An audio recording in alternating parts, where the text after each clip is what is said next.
What's going on? Happy Monday. It's an odd week here, in the US at least. I know my calendar's a mess. And by a mess, I mean it just like emptied out. Every meeting got canceled. People realized they had scheduled things way too close to Christmas, and it's been pretty quiet. I hope your holidays are quiet for the right reasons. We're getting into some new Boston tonight. Better than the old Boston.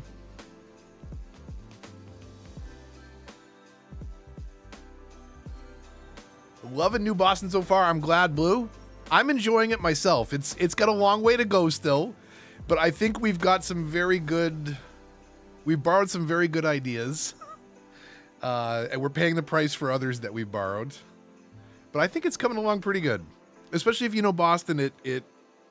It's capturing some of the right notes as best we can, I think, on Remastered. I mean, somebody could do it better than I, but I'm satisfied with this approach. I've been waiting a really long time to get into this build, so glad to finally be doing it. I have prepared a little bit of B-roll of Beacon Hill, like I did last time, of the Commons and Back Bay, so we'll get to that in a minute, but just letting some cinematics play out here. This is the first build I think I really got into where I've had the cheats on. Like I always I lose interest when there's no grind, when there's no game. But here, like, the game is trying to make this all work, trying to recapture it, and then trying to make it function after the fact, because Boston traffic is not very good, and we are working our way towards that. Although, to be fair, I haven't worked a lot on any highway exits. There's a couple of really quick diamond interchanges, and that's about it. So, all right, let's do this. It is 9:01 p.m. here on the East Coast. So we'll pause that. We'll turn off the starting soon because we've started. And let me show you a little bit of B-roll footage of Beacon Hill, which is a neighborhood we'll be focusing on tonight predominantly. That and the West End, which is just north of there. But Beacon Hill, ignore the traffic. It's totally fine. Pretend you didn't see that. Beacon Hill is one of arguably the oldest neighborhoods in all of America. Boston being founded in the 1630s, and Beacon Hill actually having at least one resident as far back as 1624, I believe. So it's been inhabited for quite a while, 400 years at this point. And we'll be moving some people in there tonight. So here's a little bit of B-roll footage from Beacon Hill. I'll be right back after this.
Oh no, when did I not unmute? Sergeant, I'm so sorry. Everybody, I'm so sorry. When did I not unmute? Because I might have muted to cough, or I might have muted for that cinematic and then never come back. I'm the worst. Please tell me I talked about the colleges. Did I answer the question about the colleges, or have I just been sitting here on mute talking to myself? The second is more likely. So just in case I didn't come off mute.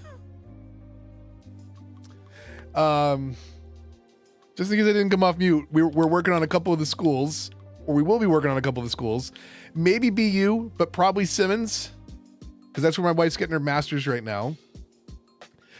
BU, MIT is technically in Cambridge across the river, but it's kind of hard to ignore that one if you're going to build Boston.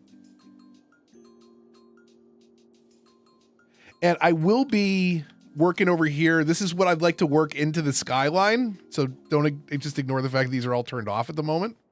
But I think all these are going to get integrated into the skyline over there. And I will do some farming. I was going to say of some questionably legal goods over here, at least federally, but I mean, at least they're on path to Schedule 3 now, apparently, which is quite the twist that I was not expecting in 2025. So, we'll be able to expand our empire over here. We've got farmland, Massachusetts, known not for its farmland, but for other things you can farm. Anyways, so I think it's coming along. There's this little, again, the back and forth. If we look at the overhead one more time, the satellite view of Boston compared to what I've done so far, I'm pretty happy with it.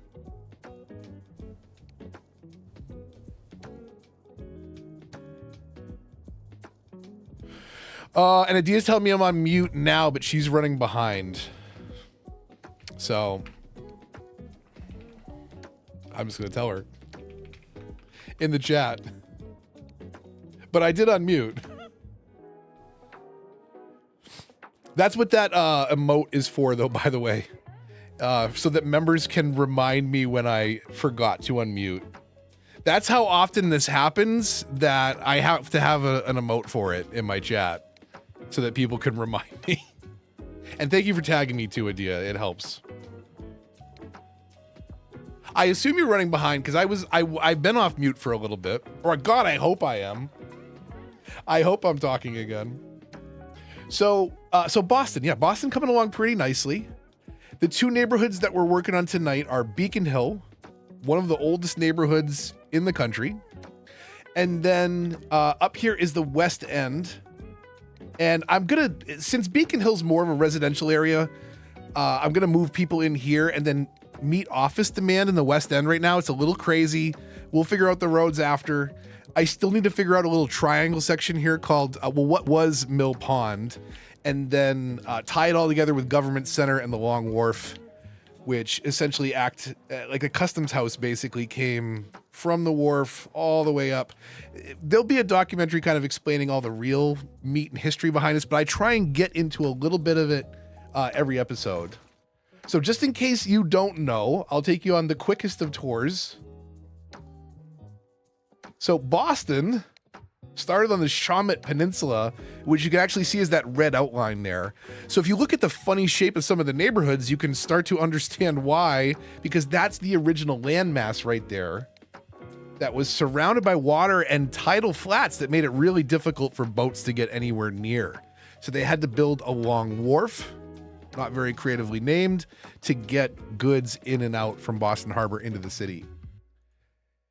Now, there's a couple different terms that people confuse when they talk about Boston. You hear the term land reclamation come up a lot, but that is technically reclaiming land, usually by diking, or landfill, which is making use of otherwise unusable land by filling.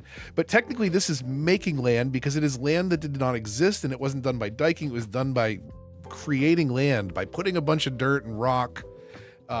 And the first main project was 1803 in the West Cove. You can see the section in blue. Again, the red outline is the original landmass that was there. Everything else was water. 1803 was West Cove. 1806, the South Cove. Right behind that in 1807 is Mill Pond was filled in. And you can actually see that very, well, I don't know if you can make it out in this zoom, but like there's a very like triangular section here with straight roads where the rest is kind of the original chaos all mixed together in the original hills. And it's just kind of funny how that ties together. 1823 saw the completion of the Great Cove. South Boston started really, 1836 was when that expanded, but man, they didn't really finish developing it until like 15 years ago. It's wild. There's a story there too. Post Big Dig is really when that area exploded. And then we did on, I believe the last episode, the Back Bay, which was a huge expansion project to keep wealthy voters in the city. And one of the most neatly organized areas of the city as well, conveniently. So that's where we are at. Let me get back here into our, I was gonna say into our game, but I'm still showing the back and forth there. So if we come down here, we've got a bunch of demand. Now, actually, I should say one more thing, is if I go into that Beacon Hill intro again, where is that? Let's turn the music off, or pause it rather. So Beacon Hill is that area you can see straight ahead off the water. This dirt that's in front of us is the Charles River Esplanade. It's a walking path, and then you can see, just as this camera cuts out, that's the Back Bay and Storrow Drive on the right-hand side. But that neighborhood of red brick small houses on the hill in front of us is Beacon Hill. The taller office buildings off to the left is the West End. And that bridge is the Longfellow Bridge that goes from North Boston into East Cambridge across the Charles River. This is an overhead shot basically from the other angle looking back out over the river that we just saw. Now, this is what I wanted to pause on for a moment. This is Acorn Street. This is the only street as far as I know that is left like this. This is original cobblestone. I'm sure some have been replaced here or there, but this is, as far as I know, original cobblestone. You can see the car at the end of the street. It is literally wide enough for a car, a single car, if you don't have a big car. Otherwise, you can't drive it down the street. And even then, you probably wouldn't drive it down the street because it's a private street. Technically, it is what's called a private way. And in Boston, that means there is no city maintenance on that. It's basically a driveway for 12 houses, for 12 townhouses. I say 12, I'm picking that number out of my butt, but it's an incredibly small number of property has been sold here over the last decade. So this entire street has seen 5 sales in the last decade. The houses here, incredibly desirable. Like if I won the lotto, I would love to have an Acorn Street house. I think 2 houses went for a 2,200 square foot townhouse, went for 1.6 million. And then a 3,100 square foot townhouse went for 3.7 million. So they're pricey. But original cobblestone street, in 2016, the lamps, I believe, were all replaced. They used to be gas lamps until 2016. Now I believe they're all converted to LED. Unless Acorn Street is an oddity amongst that, I'm not sure.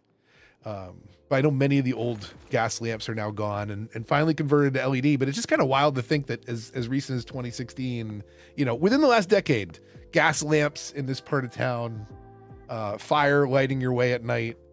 You'll notice that sign on the bottom right there sitting, residential quiet area.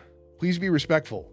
And it's unfortunate, but you'll see a ton of people hanging out here. And it's, I think, like if you're in Boston, you should come see this. You should also be incredibly quiet because these are literally people's houses right there. You're standing in literally on somebody's front porch. Maybe don't shout about, hey, you get a picture? Look how stupid the street is. It's so tiny. I couldn't even fit my truck in here. You know, while somebody's trying to read the paper in their living room right on the other side of that window. But it's become so annoying that they're considering putting security gates, which is really unfortunate because like here's this beautiful slice of history, and they're gonna put up security gates because a bunch of numpties want to go take pictures and shout. Like, not that they want to shout, but people are just generally loud, and it's a very quiet drive that if you weren't there taking pictures, people wouldn't be bugging them. But again, then I'm part of the problem. I'm telling you how cool this is, and you should go check it out. But maybe don't. Maybe just watch here's a picture. Old gas lamps. So this is Beacon Hill. That is the what do you call it? Boston Common on your right, and in the distance at the end of the street is the West End and the office buildings there. So just some really great old architecture. Common on the left there now from the other side. Just these really nice narrow streets. It is fairly hilly. I love this shot here because you can get an idea for how narrow this alley is. Like maybe you're a little bit fooled, but then this truck comes by and it's like, no, it is wider. The alley, the truck is longer than the alley is wide. It's a really interesting feeling part of town. There's a vibe, and we're going to try and capture this with European high density. We're going to let them go full bore though. In the north end was really tiny streets. And although the streets are narrow here, the houses are not necessarily as small as in the north end, or at least the distance between the streets, I should say. It's a little misleading and deceiving. It's tough to say. But we're just gonna let it go with kind of whatever spacing we've got here. So let's jump in. We'll move in. Whoever wants to move in. Actually, I take it back. We're gonna go into. Make sure our zone is established nicely here. Let's do that. Let's clean this up. Holy cow. Okay. Was this based on an old street? Did I mess this up?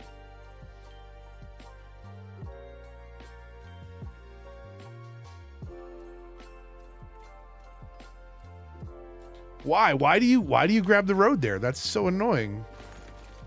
Good enough. Okay. So if we come in here and we inspect on a district, we need to go in here and say European. This will be all our high density, and then we'll move in office just to the north of there.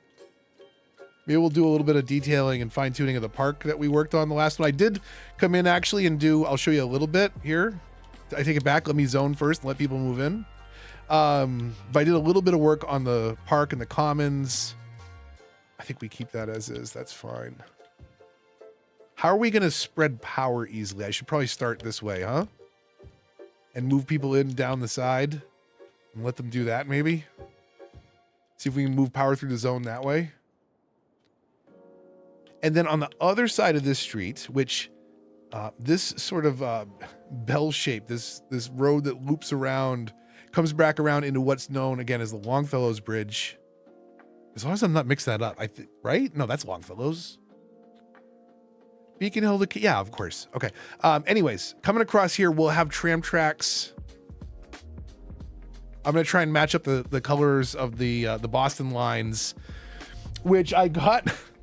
I got a really stupid book. I'm not planning. I don't even know if I have my camera hooked up. Is it still hooked up? It's still hooked up for work. Okay, never mind. I got a T-Ride baby board book, like a cardboard flip book, you know, for young kids. But it's Boston and the T and all the different lines and where you can go in the city. I thought that was pretty cool. It's on the shelf with all my Boston history books. Okay, so up in the West End, since we've got all this office demand, we'll go 3 times speed here. Let's see, where will they zone in nicely? Oh, don't start already. Are you kidding me? It's just a little one. It's going to be fine. I'm sure it won't spread. I'm sure it will be fine.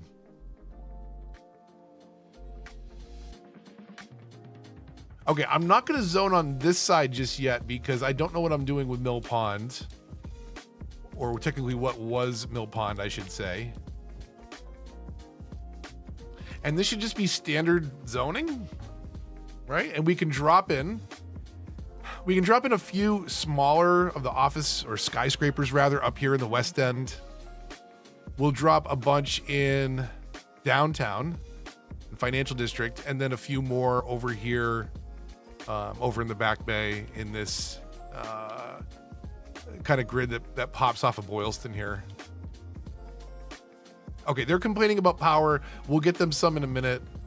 Let's just fill in all the way down here for now.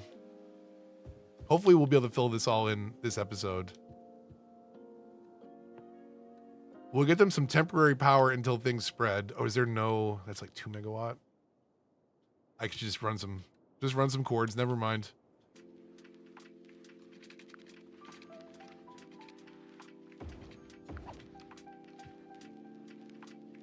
I believe we're all watered up here already. Yeah. Okay. Boston proper is watered. I don't think we're coming over here, but just in case, we've got that.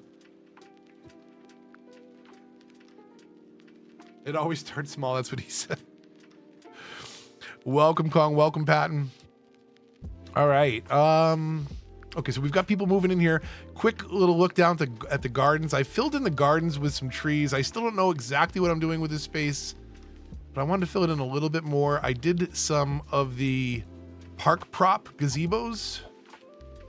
So not like park object gazebos, which require a park path in a park. This is just like a park object that you can pull. There's some benches in there.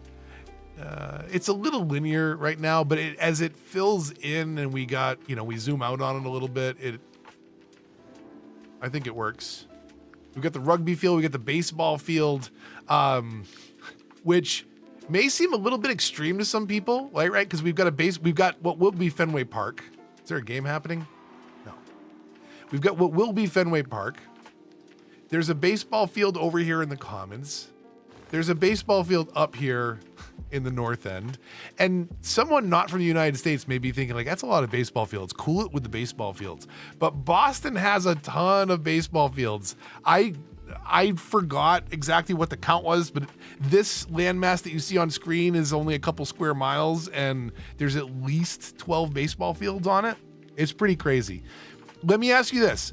Boston proper, okay? This is basically what we're looking at here, right? The peninsula, the old city, Boston. It's how many Dunkin' Donuts do you think we would need to put into this map right here that you see? Not even the 25 tiles, just what you see on screen. If we were building Boston, no Googling, how many Dunkin' Donuts do you think we would need to put into this map that you see right here? How many coffee shops do you think would be appropriate on this screen? Just throw a number in chat. How many Dunkin' Donuts would you expect to find in Boston? It's disgusting, by the way. I mean, I think it's disgusting. I think it's stupid. That's a bit much. Okay, but I'm making people overestimate now. Wolt is pretty close, though. It's under 100.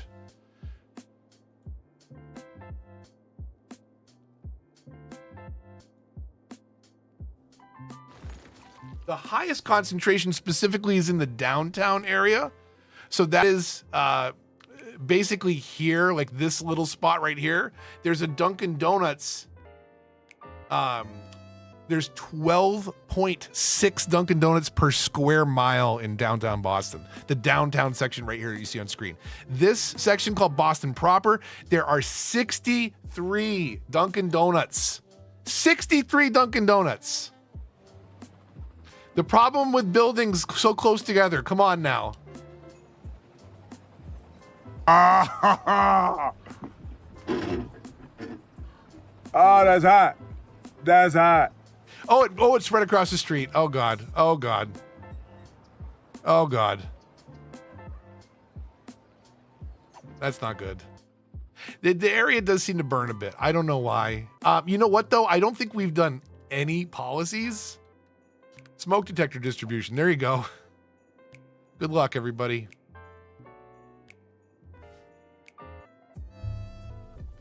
You object to calling Dunkin's a coffee shop. Like, I'm sorry. Let's back this conversation up for a minute, Kanga. Let's have this out. I'm not saying it's good coffee.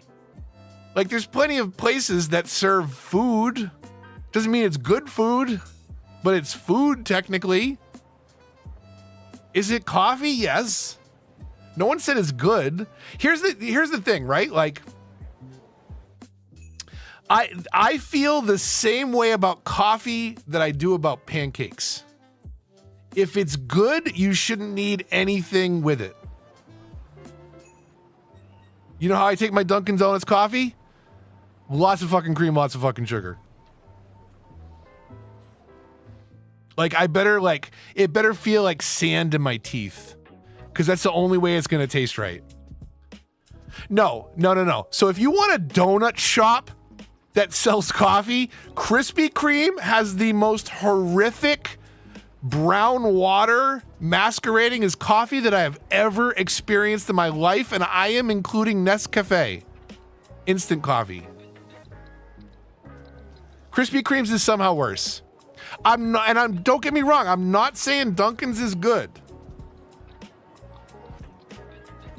I will say from personal experience, though, when you are working a minimum wage job in the middle of winter in New England and you got a cigarette and you need to take a shit, Dunkin' Donuts coffee, lots of cream, lots of sugar will really hit the spot. Still not saying it's good coffee. That highway looks lumpy. It needs a Dunkin's.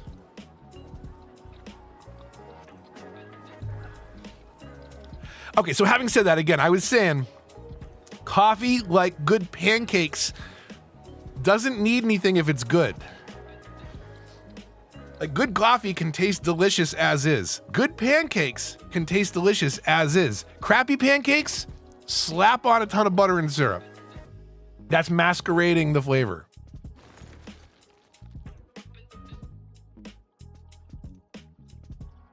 Was a donut shop they rebranded and focused on caffeine? Yeah, I like a Krispy Kreme glazed donut, right? But I think that is a superior donut to a Dunkin' Donut. But coffee-wise, Krispy Kreme's is some of the worst coffee I've ever had.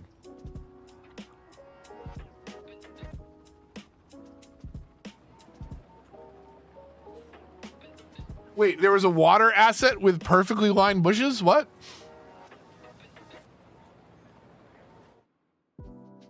Was it in the Commons?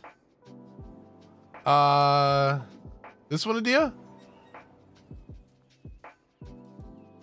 This is a hotel. This is an asset right here. If we could move it or place objects anywhere, it would be fun to build stuff like this. But in the meantime, that is an asset that sits next to a road, which is why the road is there. And then the footpaths connect everything else in. No, this is hotels and retreats. This is one building. That is one building. I wish. These bushes I just lined up along the pathway. Kind of like vanilla builds. We're gonna detail and tweak as much as we can. The path bushes, these bushes, yeah, is that Mr. Mason? Isn't the Mr. Mason pack, right? Yeah, right over here. The Pacific rhododendron. And then just spam them along the way. I use a couple different approaches depending on what I want to do. Like, sometimes I'll just go slow, and like turning down the sensitivity of your camera movement helps a lot when you're doing this stuff. Or a fresh controller with a nice stiff stick, that works good too. No, that's what she says. And then this here, like, you can, just kind of sit outside the circle of the object. Or another way you can kind of do these things if you want to space them out a little different is you could use something like a recurring light post as a frame of reference. And maybe you go in the middle like I did with the bench, and then put one at either light, and then go in the middle of either of those. And it's just like, there's different ways you can space it out depending on what you're comfortable with. But I just kind of went down the line with a slow, kind of did that as I went. A little slower than what I'm doing here. And more precise. But I'm really liking the public gardens. We'll get a couple little more fixtures in here with some weird paths. some cut-throughs, and I think that will be in pretty good shape. And I wanted to start moving in Beacon Hill most of all because I really needed it to feel the wall of buildings on the other side to really understand kind of what was happening. Thought I discovered a line tool? No, I discovered patience, Adia. But only when it comes to placing Mr. Mason bushes.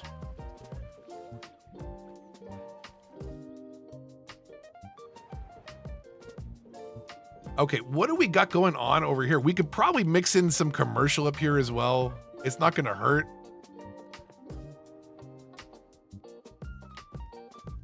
A little bit here and there on the main strips.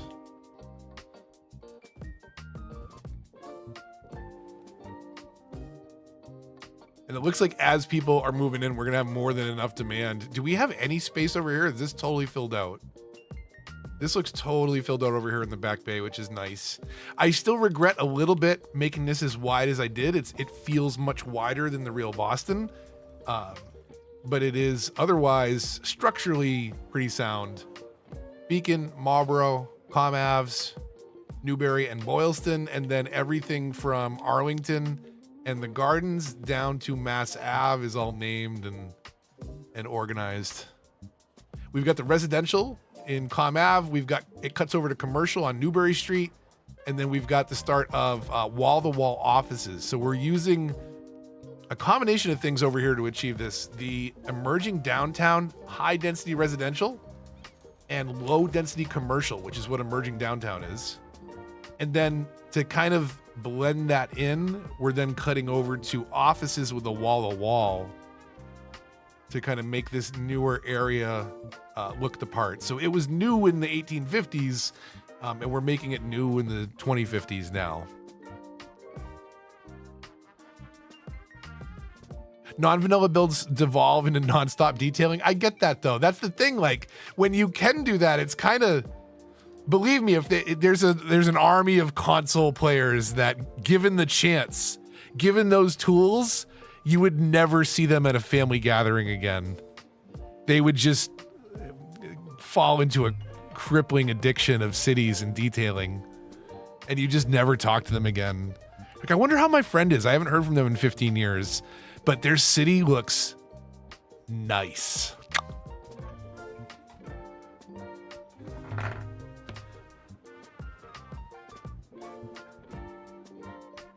Okay, hopefully this fills in pretty quick. I feel like the office is growing pretty fast. I've got to figure out what to do with Government Center.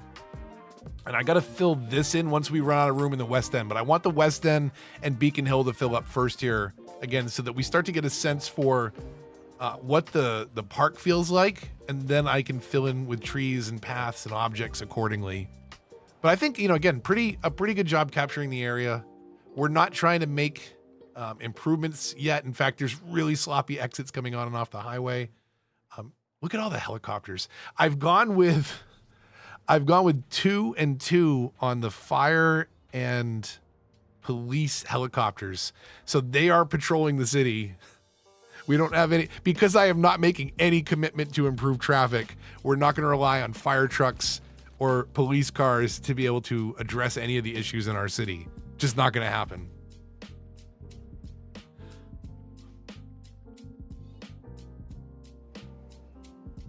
Let's go take a walk on the north end. I've got to figure out what to do. Oh, man, I wish we could do more of these churches. I need at least 2 or 3 of these in the city, honestly. There's one of these where over on like Boylston and Clarendon. We need the Old North Church. I also grabbed this and plunked it over here before I forget. I need to make a tiny little plaza over here somewhere that has the Paul Revere statue, and that Ryder statue will just have to do. So maybe we'll like delete a couple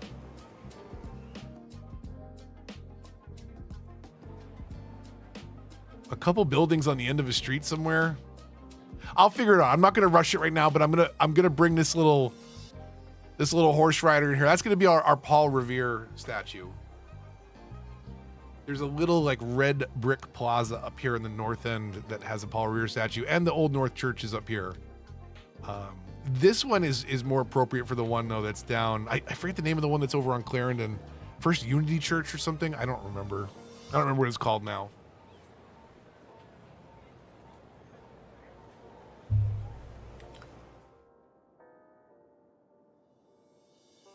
I need the demand to just, oh, I was gonna say I need to go faster, but I'm on 1x speed. What the heck? My goodness. Pay attention, mouse. Okay. So we'll fill this in with as much office demand as it will give us.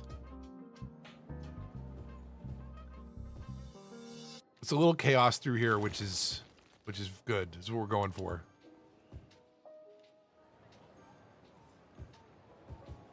It doesn't happen too much, but I know somebody said somebody left a comment on one of the streams like, what are you doing in the streets? Like, what is this? This is a mess. Like, dude, do you see what we're going for? This is spot on. We're doing great. This is excellent. Can't recreate this on accident.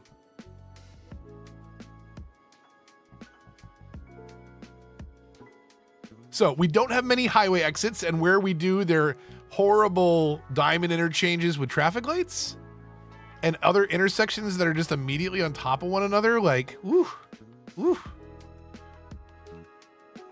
So we'll start improving that. We'll get there.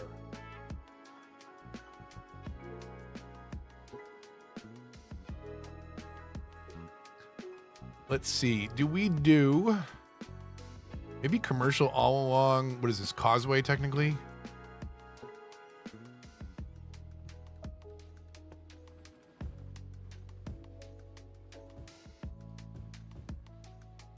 We got to put a, I think we put the college basketball arena over here and we'll call it the Boston Garden. Because it could double as a hockey arena. No one needs to know. We could tuck that in up here somewhere. I'll break out maybe the brush for this, because we're going to fill in the rest of this with office.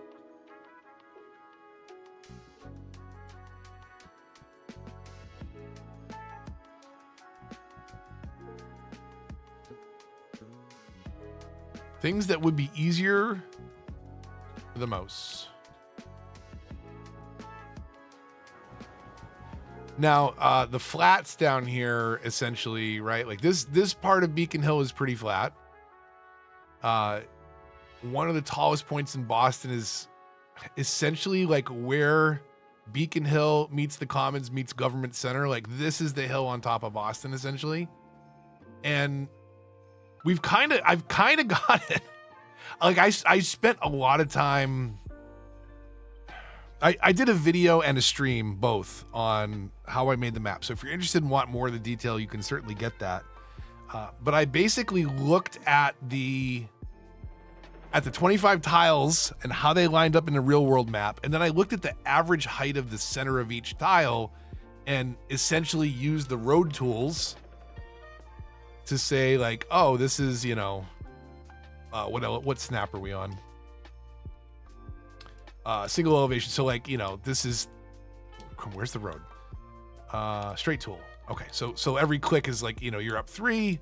Let's say we go up, you know, 27 and we draw a road there and then you bring the ground up to that height. And then, you know, make your hills from there. So essentially that's what I did to not only capture the overhead look of Boston, but also the height of it, which to be fair is relatively flat comparatively now. Maybe not to like, you know, the Midwest, but certainly compared to what it was. But Beacon Hill still exists as a hill in the city. And you can see it in that, you know, that cinematics and the B-rolls that I did earlier. But again, it's captured pretty well here. I'm proud of what went on to to make this happen inside a remastered. I know somebody on the Discord has started working on Vancouver as a result, which I'm glad to see sparking some inspiration.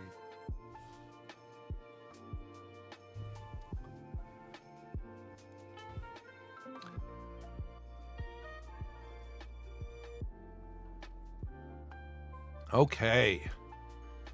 So we kind of got a sense for the skyscrapers that I want to put in. I didn't go with anything too tall. Like this is the most obnoxious one. I don't know if I will go with it. Most of these buildings have like a short version and a tall version. Sometimes even a third. Sometimes we might use both. Sometimes this one was maybe this one was too small. But where possible, we will be probably using the smallest of, because they're generally taller than a lot of the other buildings. I wasn't 100% sure what I wanted to use, but these are some of my favorites so far.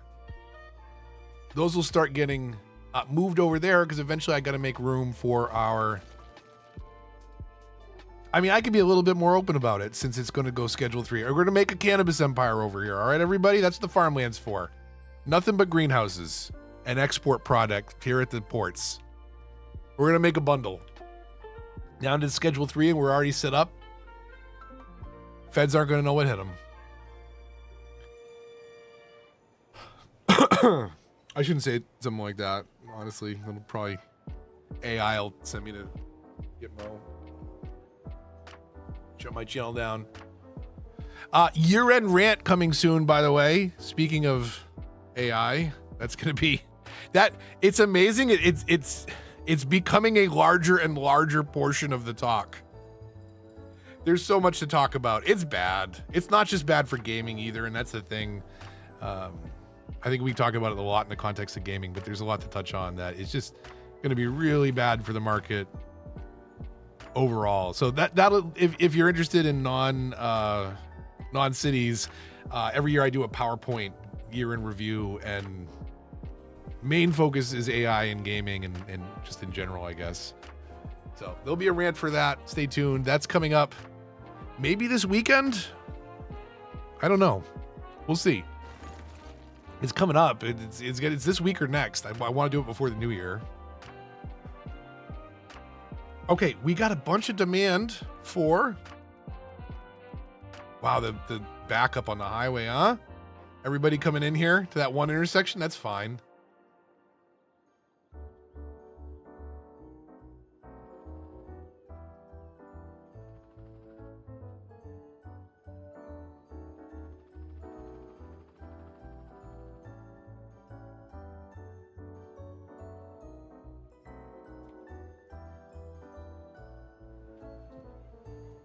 Right? That'll all fill in there.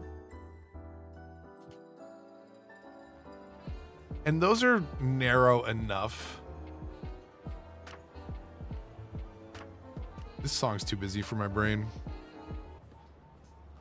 A lot going on there.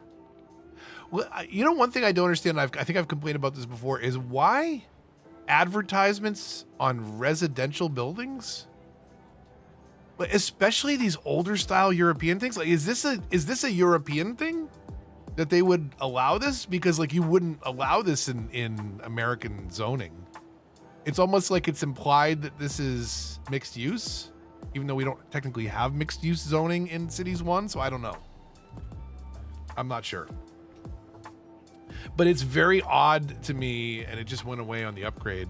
But it's very odd to me that they have all the signs all over the place.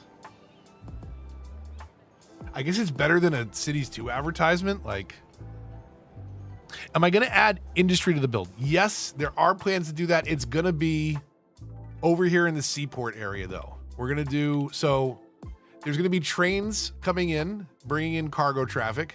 So there's 2 main train stations in Boston, 2 main train routes.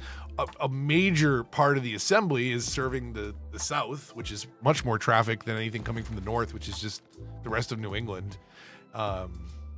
So there's a lot of train tracks that come up from the south into the seaport and South Station area right around here. So I'm planning to do some industry over this way, farming specifically from the Industries DLC right here, and then maybe a little bit of raw industry mixed in here, and again some train and cargo. On the north side, I wouldn't worry about this, it's fine. On the north side, we've got trains coming in. Why do I have this coming in here? I have this switching sides, which is good, but it should come in on the right side of the highway, but whatever. Trains coming in from the north are predominantly commuter rail traffic, which is what we will do. We'll have commuter rail coming in, and we'll copy some of the very bad T infrastructure. I got to crank this documentary I've been talking about forever, because I'm going to have to... I'm basically having to rewrite the section on the T now, because the guy that came in to take over the T is doing a good job and restoring routes and making them reliable again. And it's not the complaint fest that it could be, but I still need to tell that story, I think, because it's been bad since the 70s, essentially, and neglected. And I'm hoping this guy continues to turn things around, but he's been doing some good things. I forget his name. Dude's got hand-painted tea ties. And when I say tea, when we say tea in Boston, we're talking about the subway. The MBTA, the T. It's the T. Taking a tea.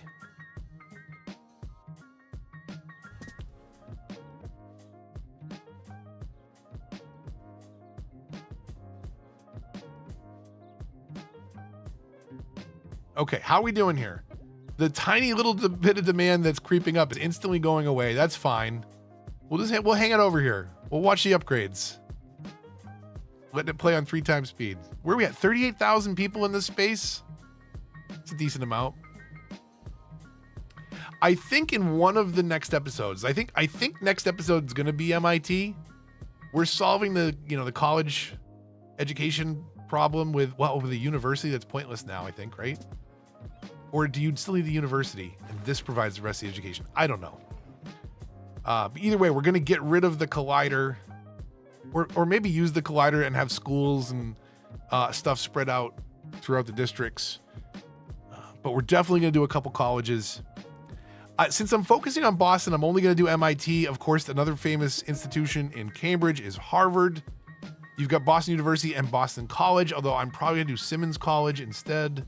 And then I might also include Northeastern, which again, I spent a single semester at.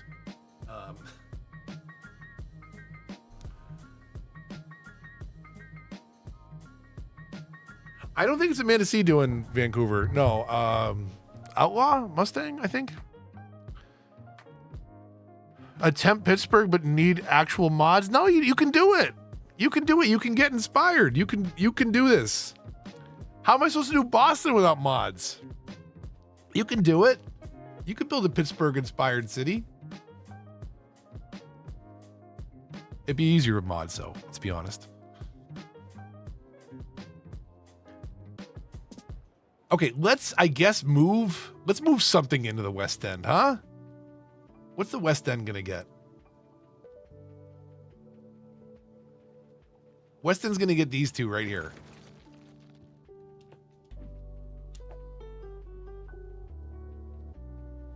Okay, where though? Where do they go? So out on the outer beltway, maybe? Maybe on the interior?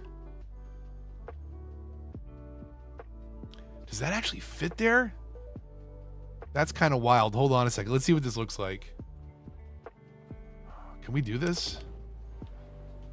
Can we make this work? Oh, that is a lumpy lot. Oh my God, that's a lumpy lot. Why? Why does it do that? Okay, let's see if we can make this work. I mean, it's a lumpy lot because we're in the Beacon Hill area. No, I don't need that height, thank you.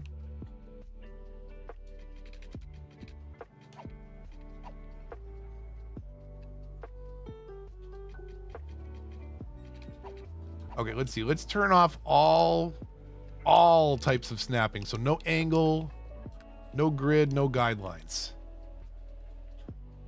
And then let's just try and go from A to B as close as we can. I don't want that. I want straight tool.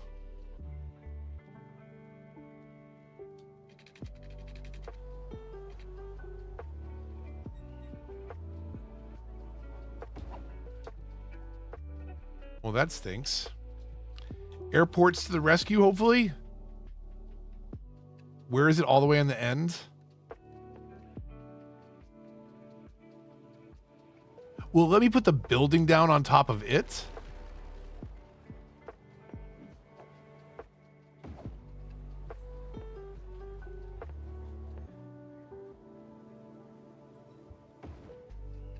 So will it let me fill this whole space? That's actually not terrible. Can I put this on top of it though is the question. I think that you can do it this way. No, you can't. Well, that's kind of pointless. Okay, Mr. Mason, help.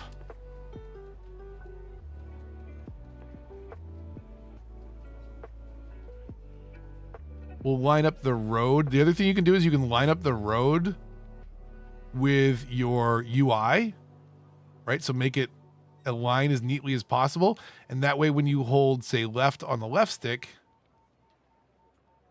you're staying on that line.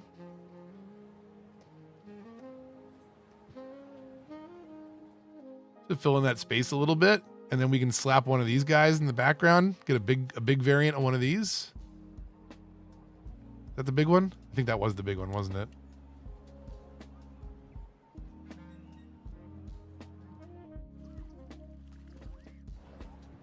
Okay, let's turn it on. It's official. It's moved in.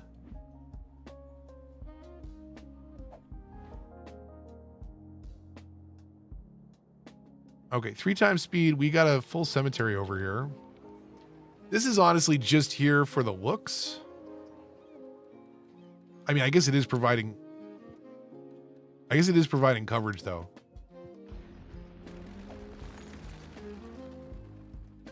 But I do want to have a couple cemeteries in the city, especially one up in the north end, just for the appearance of it. At some point, like when the build is quote unquote finished, I will probably leave it full. Kind of looks like a U.S. Steel building. It very well could be, Adia. I think most of those skyscrapers pack are inspired by real world buildings, and I'm pretty sure there was a lengthy Reddit thread of people trying to connect the buildings to the real buildings.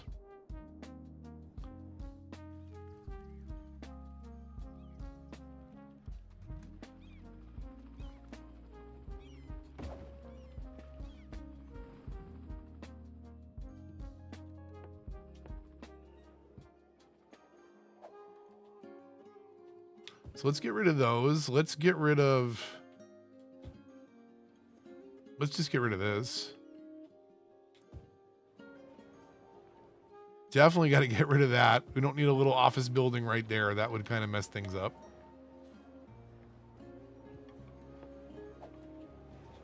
Well, we will fill the rest of that block in. I think that makes sense. And we'll do like a tiny little mini park right here. Let's see.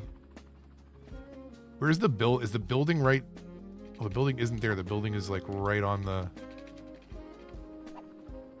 pavement line. Can we overlap it just a tiny little bit? Like that?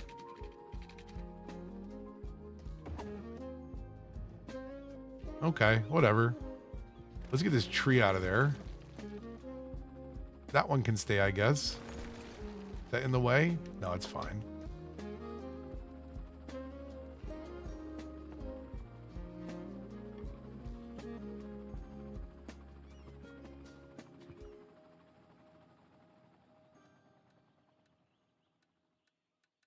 Are these bushes are kind of useless, right? I'm just gonna get annoyed at these.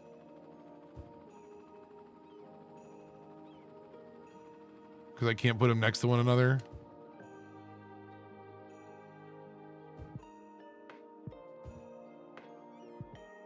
They don't look great, do they? Where's my camera? This one? This one. Yeah, there's not really much of a point in these, is there? Those don't really provide us with what we're looking for when we're down here on the ground, at least. Like, does it really look that much better up here when they disappear? No, I don't think so. Some of these are really unfortunate. Not in the assets themselves, but in terms of how the game handles them and how limited we are, because we can't really do anything about it, right?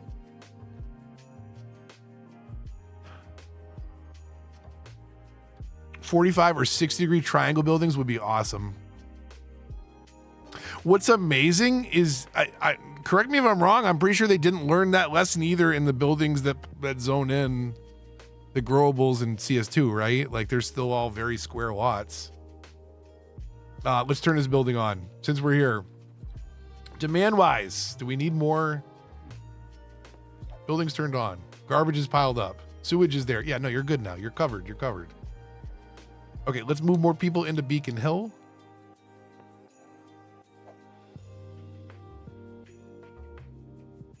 They're all square in CS2 also. Sorry, that got held for view. I don't know why. Thank you. I'm assuming Adia got that, or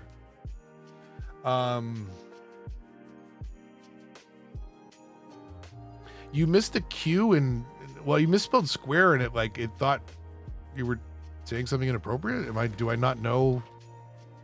Is that an inappropriate word?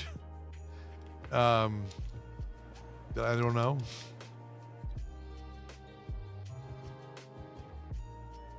Okay, let's get everybody moved in here. Let's take a walk down one of these streets. I put these little alleys in here to make this little section small, thinking I would do kind of like an acorn type street over here. Let's walk it. Let's get a feel for Beacon Hill.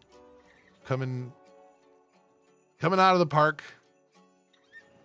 The park's not really complete on this side, but that's the thing I need to see over here. Okay, so we're coming out of the park. Like I love the feel of the buildings. They do fit the part of town for sure. I gotta zoom in so this guy's not constantly doing cartwheels. Technically he's doing cartwheels right now, but our camera movement doesn't show it,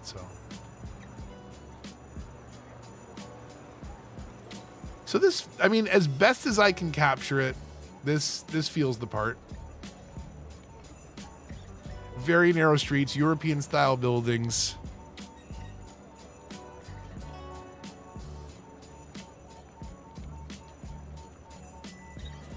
The full-size plots are very different buildings, right? So these are what happens when you don't constrain the lot sizes, and I think most of these are 4 deep. Right, so those are full-size, high-density lots. These are what happens when you constrain them to no more than 2 by 2 at a time, or no more than 2 deep, for the most part, like these right here. These I was letting grow in 2 by 2 squares. Or is that a 3? Maybe some of these moved in by 3. I'm lying. Some of these are 3 by 2s. But that gives us our north end feel. The buildings are all a little bit different. You get these occasional 1 square buildings, 1 by 1s, filling in some of the slots. Like that would be great for Amsterdam, Copenhagen. Like, you know what the thing is? It's the same time frame, these buildings, so it makes sense. It is the architecture style at the time, regardless of location, or at least across European and colonial settlements, I should say.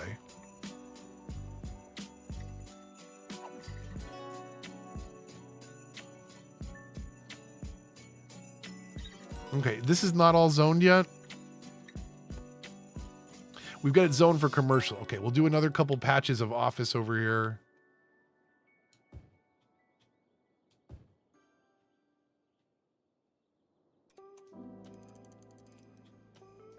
Let's do this.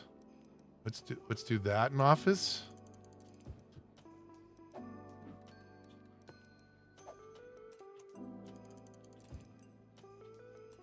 We'll do a commercial block here. Back to 3 times speed, sorry. Anybody got... I was going to say non-fun plans for the holidays. I feel like this is inviting trauma dumping, but like if you got to, you got to. Hopefully everyone's doing something fun for the holidays. I hope everybody gets to shut down and disconnect and be with friends or family. Or be left alone if you're a miserable old collager waiting to be visited by 3 ghosts on Christmas Eve. If that's your thing, then that's your thing. May they come and visit you and show you your future. And past and present. Let's not be neglectful.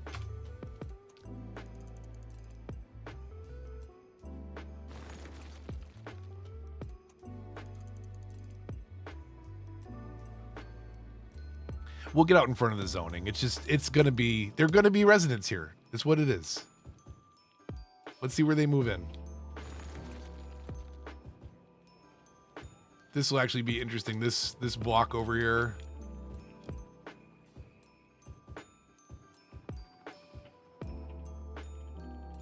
Okay, we're gonna leave the very top tip, which I don't even know if that's technically Beacon Hill or if that's where Government Center kind of. I feel like Government Center kind of chops into that curved road, and it's not the road that defines the neighborhood there. I feel like it's this cross street that defines the neighborhood, but I technically have Beacon Hill defined as all the way around what will be this tram line. So we'll see. Sin, what's up? I'll give you my own salute back, Sin. Hope you're well. Hope your week is off to a good start. Lurking and working.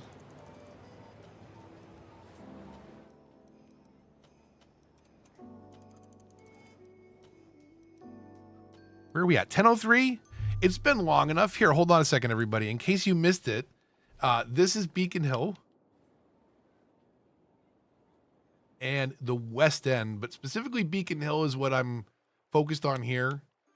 This neighborhood that goes up towards Government Center and the office buildings of downtown in the background. That's basically what we're trying to do. Those office buildings way off in the distance, those are all getting moved. That's going to be our now Schedule 3 cannabis empire over there in the farmlands. Boston is expanding now with further medical possibilities. So, but let's take a look at Beacon Hill from a B-roll perspective, just to kind of give you some inspiration.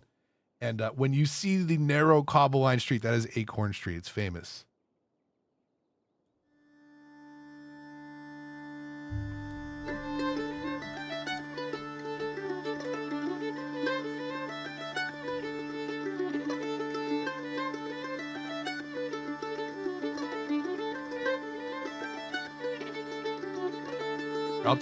I'm going to turn it down and talk over this one. So that's Beacon Hill, Charles River in the background. This is a neighborhood underneath us, basically, is the one that we're building. One of the oldest, arguably one of the oldest neighborhoods in all of the country. This is Acorn Street. Houses here go 1.6 to 4 mil for like 2,000 to 3,000 square foot townhouses. Original cobblestone from the 1600s, as far as I'm aware. It's a private drive, which means Boston doesn't provide any service or maintenance to it. And those lamps were only recently replaced within the last decade. They're now LEDs, but they were, I think, the last gas lamps in the city where you could actually see fire lighting your way.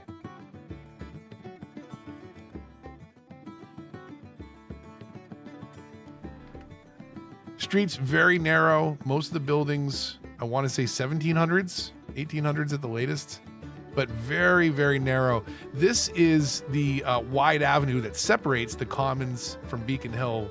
So it is carved through to deliver lots of traffic. This is not indicative of the rest of the area, but it is technically Beacon Hill.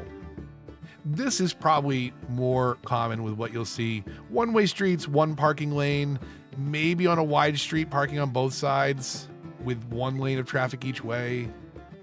Bike lanes aren't a big thing in Boston. You don't want to be a bicyclist in Boston. This is great. Watch how narrow the street is. You're going to see a car drive by. It is longer than the road is wide. It's great.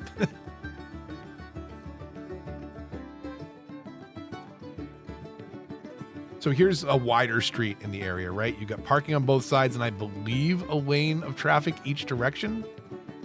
I think. Based on the signage, I would guess that it is, because there's signs facing both ways. Even though I can't see the road, I can see the road up ahead is definitely 2 lanes. But that doesn't have parking on both sides up ahead. But we also see a car, I think, traversing on our right. Yeah. This is a single one-way. Note on the left-hand side, cobble's been replaced, but on the right-hand side of the street, I believe is the original cobble, which is similar to what you looks like on Acorn Street, the old rounded stone. As opposed to the cut brick that's on the left side of the street.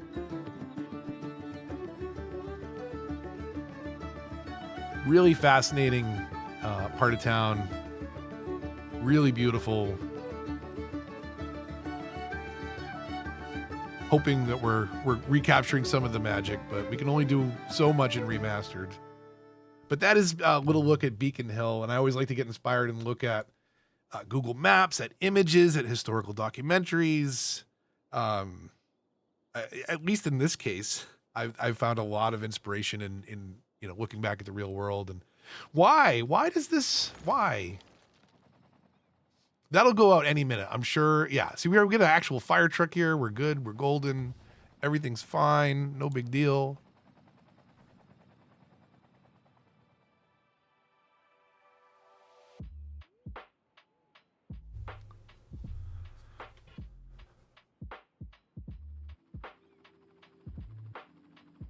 Ooh, open enrollment trying to avoid the new premiums. Yeah, I could imagine that making things more complicated this year. That's not fun. I mean, is it not still up in the air too, whether or not some of the extensions and subsidies are, like they said, like, don't worry, we'll vote on it later, and pretty sure they're not doing much about it.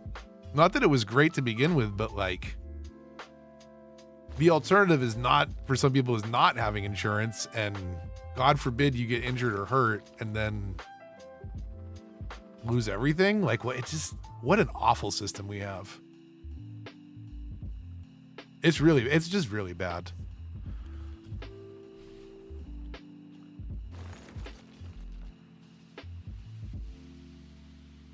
Is the street really graded that much? In terms of, was it like one of the last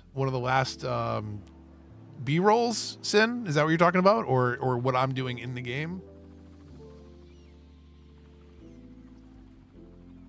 So I tried to kind of recapture that. The tip here of Beacon Hill that is basically aligned with the water is the flats. And then you have the slopes along the side that come up to the peak of the hill, which is kind of in this area. It's in the center where Beacon Hill meets Boston Common meets Government Center is the top of that hill. And you can see like my park slants up that way, Beacon Hill slants up that way, the West End and Government Center all coming to a confluence at the top of what is Beacon Hill. There's a street over here called Tremont, Three Mountains in French. Well, in Bostonian French. But essentially, there were three giant hills here. Beacon Hill still remains. The others were shaved down to build all of the land in the surrounding area that did not exist. A lot of it initially came from those two hills.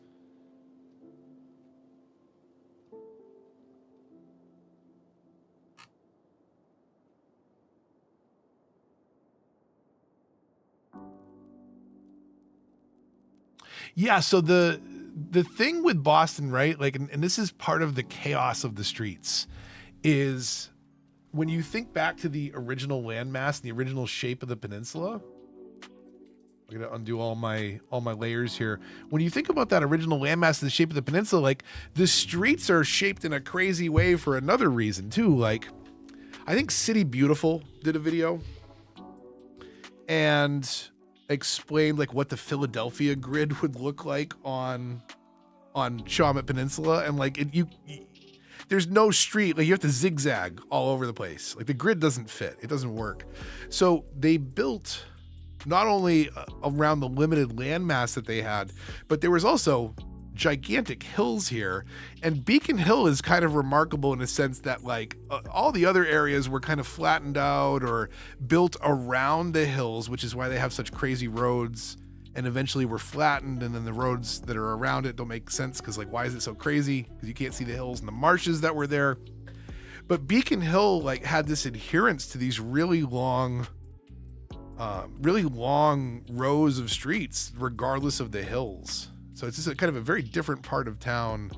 Again, one of the oldest and arguably one of the most, well, I guess one of the most historic, technically. Is that the correct way to say it? It's old. It's old. People have been living there for a very long time.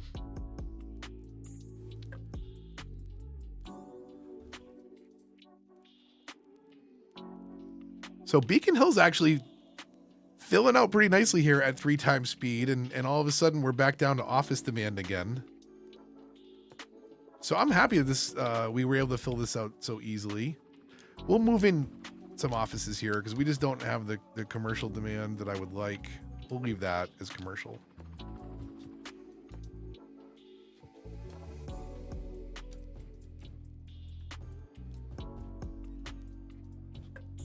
We'll just get all this filled in with office. Little office there. Little office there. Man, offices, huh? Offices in City Skylines 1 is like low density residential in City Skylines 2. It'll just like, it'll crush you with it if you let it.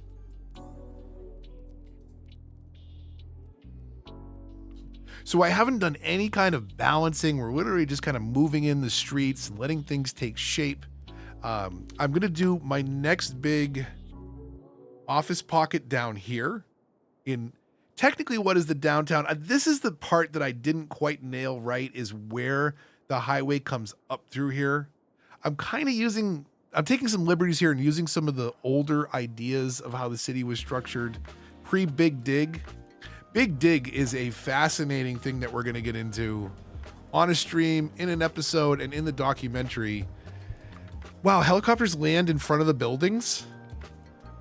That doesn't make a lot of sense on these narrow streets. Can you imagine helicopters touching down those narrow streets? That would be a little crazy. But where was I going? I was going to say something about what I was going to do an episode for. I lost my train of thought. I'm sorry. It happens. It happens a lot. Knowing me, it should happen more. I can roll for a while with and connective tissue between the thoughts, and then other times it just disappears. That's not great, and I didn't intend it to be. That's the laziest way to do an interchange right there, because everybody needs to be able to turn left. They can turn left.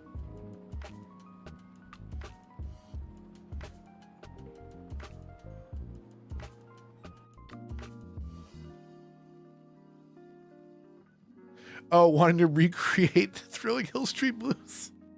Oh my God. Yeah, I got to go through the buildings and figure out what else needs to come along and the uniques and the stuff like that. We've got to carve out a little spot for a hockey/basketball arena. Boston Garden, my God, the old building, so much history. The new building, plenty of history as well. Celtics and Bruins have both won in the new building. But the old building, man, it was dusty and dingy and dirty and old. And there were obstructed view seats that you could not see either backboard at a basketball game. It's kind of remarkable. But we'll get more of those kind of landmarks in as we go through. And we'll move the skyscrapers in. We'll move some more landmarks in. But it's really starting to take shape. There's a couple main ideas that I really want to build in. But I'm really liking New Boston so far. Adia will be sharing pictures of her Pittsburgh build soon on the Discord. I heard. That's great. Great news. That's a great update, Adia. Soon as open enrollment season is done, the Pittsburgh build begins. Bruh. You got this. You got this. You got this.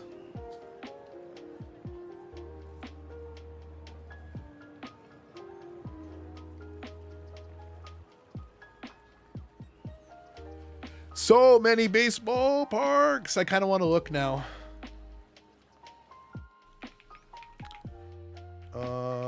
Google Earth. Please. Boston, Massachusetts, please.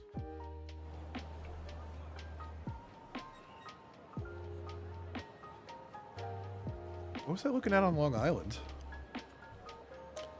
Montauk, apparently.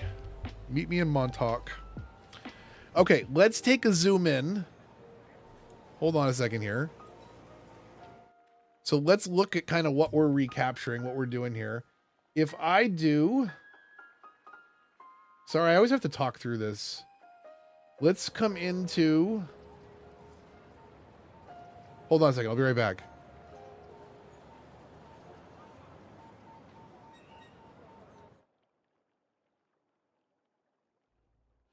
Okay, I'm back. If I turn off Elgato, there, it won't move in the background now. And can I F11? No, that's the wrong application. Can I F11 here? Okay.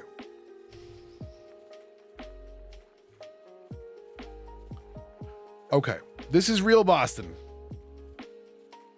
This is real Boston. Okay, so we started over here in the north end. Check it. Remember I was talking about the baseball fields? 1, 2, 3. This one being full major league size. Where else? I know there's got to be more. There's one in the Commons. Technically, there's 2. We put a rugby field over here instead.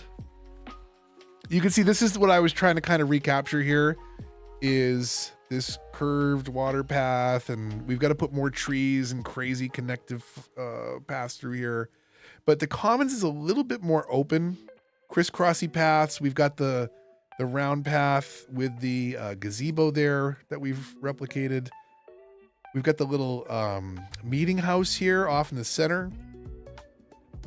Okay, but even still, Boston proper, right? Like, what else do we got here? So if you look over here, this is Fenway Park, tucked away next to the highway. There's more baseball fields. I know it. I know there's more baseball fields.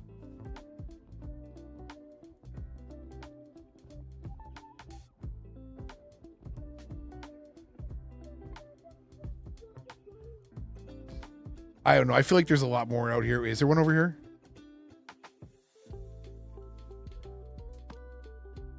I'm surprised there's not one in Beacon Hill, honestly, at this rate.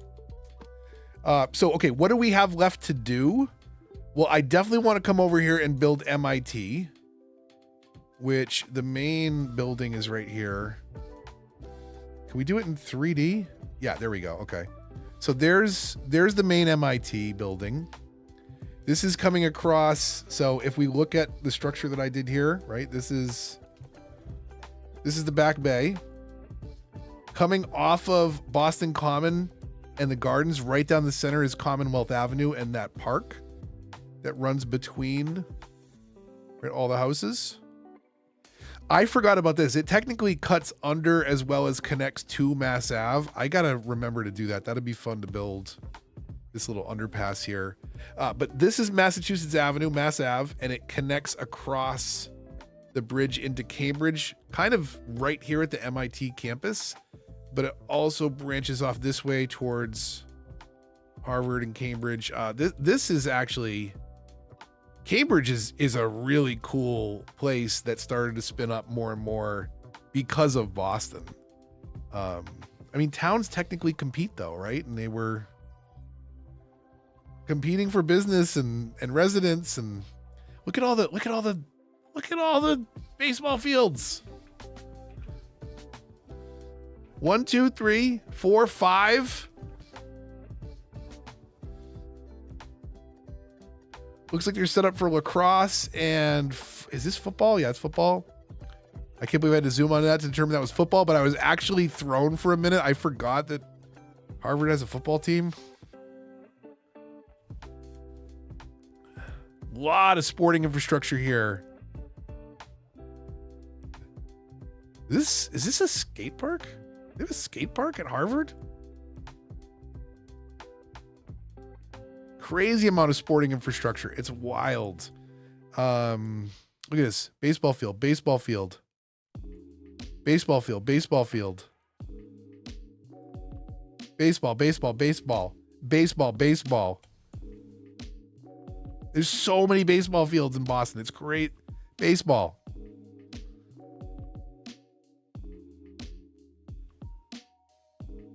Baseball, baseball, soccer. Insane. It's insane. America's pastime. That is an odd shaped field. Of course. Of course. What do they do here? This is the weirdest field. It's a literal diamond with a temporary, it looks like a temporary wall, because that cuts into the soccer. I'm assuming, do they do, you guys couldn't afford more than one field? I know real estate is tough down here. Okay, anyways, that is Boston. We're going to be working on over here. So this is the seaport area. We can kind of zoom in on this a little bit. So residents, baseball. Okay. Oh, here we go. Never mind. Hold on. Here's the mother load. We got it. Look at this. Look at it. Find me a town that loves baseball as much as Boston. 1, 2, 3, 4, 5, 6, 7, 8, 9. 9 fields right there. That's crazy. It's like Little League World Championship. A couple soccer fields over here. Not well maintained. Baseball, though, we're all over it. Tennis and basketball? What is this? Why am I so confused by it? What did the rendering do to this? It got so confused. It thinks like some of this is floating in the air above. Okay. Let's not worry about that. It's fine.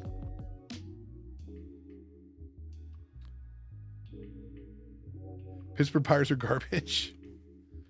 So yeah, I'm going to be working on this. We're going to tuck away some residents here. This is actually a really sad story of some of the residential areas over here. So Boston they literally sent trash out to sea for quite a while. Like just sent it out to sea. That's how they got rid of trash. Throw it in the harbor. Blast it out that way on the current. Not at all dangerous repercussions. But they eventually started doing landfills here and putting waste on this undeveloped bit of land. And then when it came time to do low rent housing, they were like, oh, let's do it on the toxic waste and the garbage. So this is really kind of a sad story of how a lot of this residential originally popped up. I think it's a lot of it has been rebuilt though into, 1 to 3 family townhouses. Depending. But there's a lot of residential here. And then the seaport area over here, you can see some offices across the way, but then there's a lot of development over this way. The seaport, we're going to do farming and stuff over here. Hey, check it out. Baseball. So, okay. I want to draw attention. It's really sad, unfortunately, that PAX is a video game convention, and it was already starting to recede and get smaller in 2019. So it's not just a pandemic thing.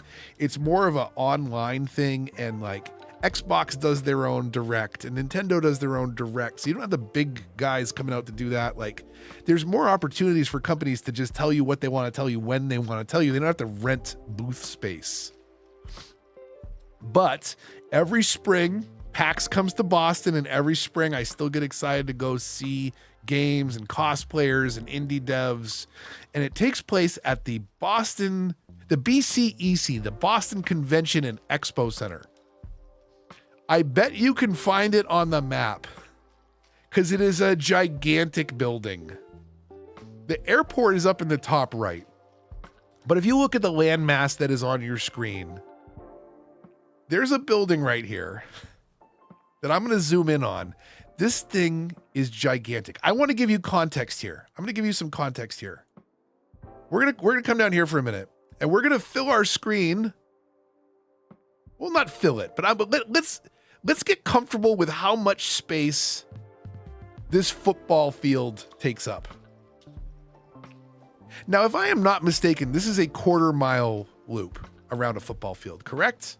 A 1/4 mile loop fits around a traditional American football field. Okay, this is a football field. Okay, let's zoom out a little bit so I can get over there a little easier. That's a football field. This is the Boston Convention and Expo Center. This place is gigantic. It's so huge. It's so huge. See a tiny little football field over there? See a tiny little football field? See the BCEC? Now, it's so cool about PAX, and PAX have passed. It's really unfortunate. 2018 PAX the building was loaded. Microsoft was there. I should say Xbox, Nintendo, PlayStation. I don't even remember what game. The big games, crazy games. So this building, if you look at it, there's all these different slices. So you can see there's kind of like 3 segments of the building on the outside. There's the entrance and then like 3 sections of the building. I've been to conventions for my day job that used that much of the building, like a giant tech expo for cybersecurity vendors used that much of the building. And then when video games come to town, whole building's full. It's remarkable to see that. It's just so cool to see a gigantic building like that just is nothing but video games and cosplayers, and it's wild. It's pretty wild. Saugus Ironworks. That's actually, that's deceiving. Because that's like way up here. If this is the Lynn Woods, which is where you meet Deathclaws. I'm assuming you're asking maybe because of Fallout. Saugus Ironworks is like,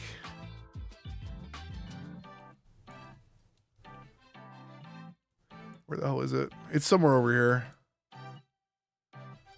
But this is like Lynn Woods way up here. So wait, or is this Lynn Woods? Wait a minute. No,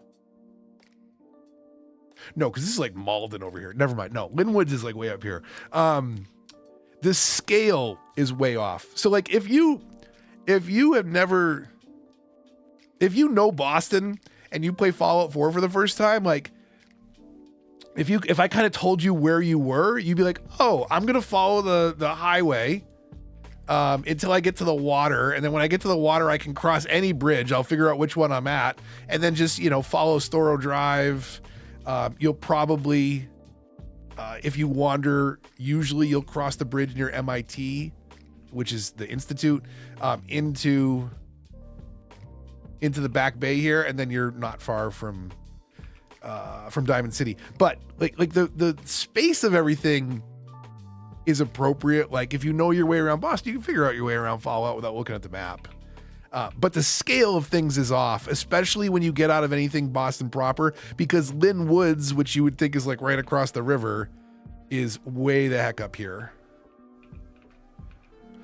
So it's a little deceiving. Okay. Elgato back, windows off.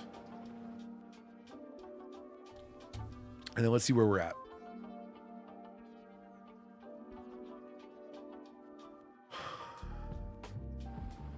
New Boston should have been your CS2 build. Here's the thing, Decoy. Like I really wanted to do New Boston for so long. And I am not inspired when I play CS2. It makes me not care. It makes me not want to play the game. It just like sucks the enjoyment out for me. So, I do think about maybe doing it in PC as well, because that could be kind of fun to do it with mods and custom buildings and pay somebody to do, and not have this traffic, and pay somebody to do like a Fenway Park model for me. That would be really cool.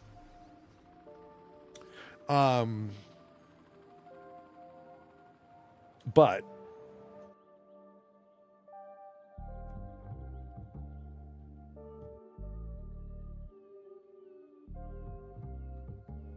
steel mills in Pittsburgh and Ohio are dead. Yeah, I mean somebody talks about bringing it back, but apparently it's not going so hot. We seem to be doing fine importing it. Deep into a Fallout 4 addiction. Well, I assume if you're here, I've got some Fallout 4 videos too. Some old and some recent. And most likely, when I finally get into season 2, there'll be some more builds. I should capitalize on it now. But what it is now is it's anniversary edition and it's broken and everyone's kind of mad at it. And it's so unfortunate. I was talking to, I popped into Overcharged Egg's Discord. He was playing some Zomboid. So I popped in and talked to him for a bit.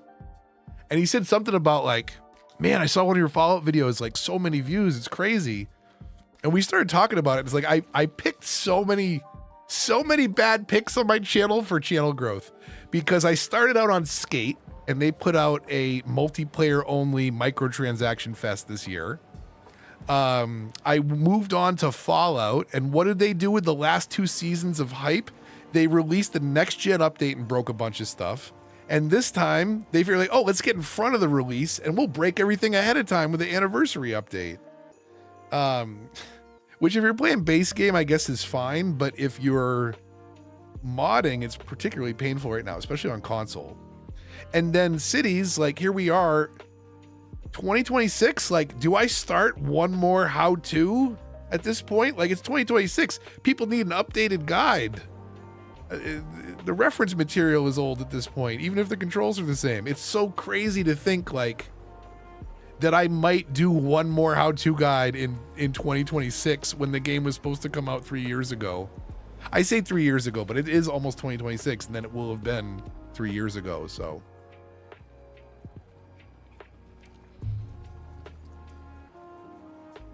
Okay, let's do this real quick. Hold on a second. Do I still have that tab up?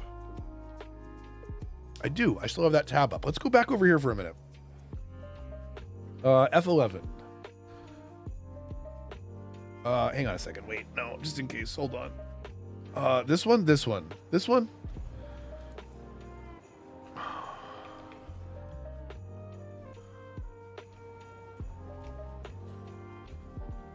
Let's go take a look at it. We're whizzing on down to Pittsburgh.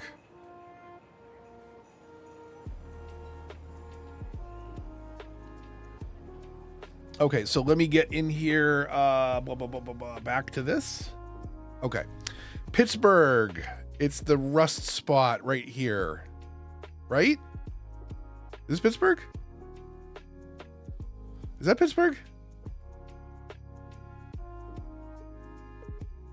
Right? Is that? That's Pittsburgh, right?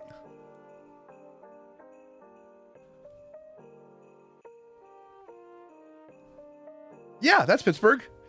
That's Pittsburgh, all right? That little rusty spot right here. If you look, like, do you see that little bit of brown in the middle of all that green? That little bit. See how it's a little bit brown? Just a little bit dirty, a little bit rusty. That's Pittsburgh.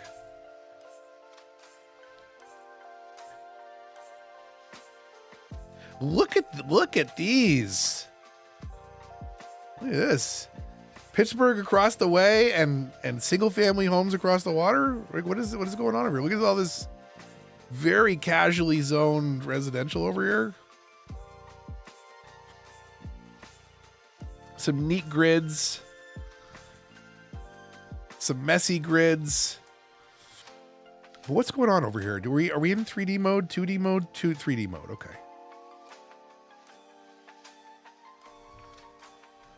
Let's get a look at this. Let's come out a little bit here. Does WASD? I just realized, like, I'm using it, but also like dragging the mouse, and like WASD works in Google Earth in 3D mode. That's cool.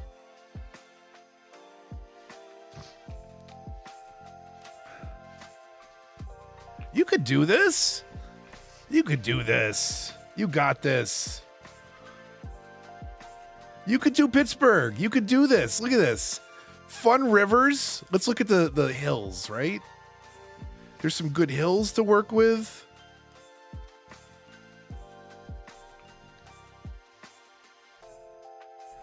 A lot of just let your industry abandon itself and voila. What is this? What is this old building here? I must know more about this. Is this like a town hall? What is this place?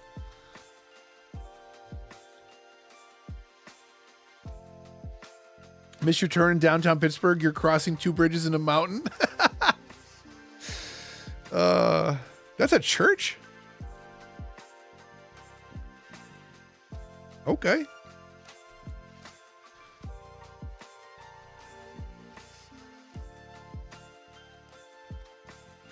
It looks, I mean, you could use a lot of the very similar principles. There's a lot of townhouses. There's a lot of train tracks and industry. There is a pretty cool, that downtown cluster is Pretty interesting. Look at this too. The houses on the hills. Oh, this would be an awesome build. I like that. I like the height difference here. Look at that height difference from river to, you know, what is arguably industry and rail. And my God, look at this. Look at this. You could cable car down this hill to get down to the main drag, pull out your pocket car, go to work.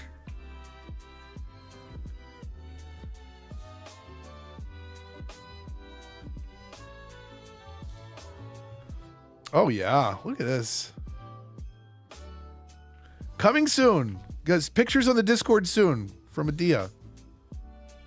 She'll be building this and updating us regularly on the progress.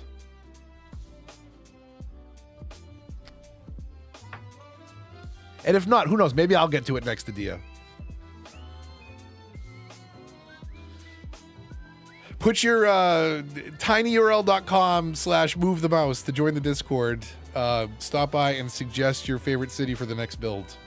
Maybe this is what I do, is I just do like live stream builds, recapturing and telling some of the history of various cities. It's a niche thing, but maybe we can make it work.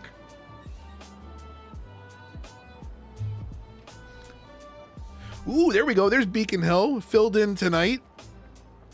Love it.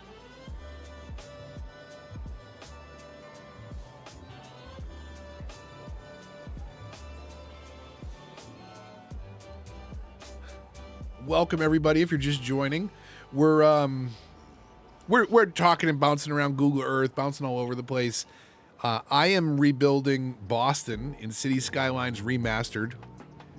There is a stream and a video if you want to see. I created the map. I haven't done any second video yet, but we've done a couple streams where we've recreated the North End. What have we rebuilt so far? We jumped around the timeline of the story of Boston's history quite a bit. Ignore the traffic. We haven't done anything to fix traffic. We've got very like super basic, stupid exits. We'll get there. We've recreated the Back Bay, so Comm Ave, Newbury Street, Boylston Street, the Boston Public Gardens and Boston Common. Tonight we filled in Beacon Hill and the West End. I've still got to come up with the convoluted mess in the middle of all this. That is the Old Mill Pond area and Government Center.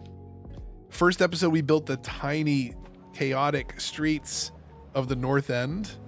And at some point, I'll be building on the outer edge of this some of the harbor infrastructure.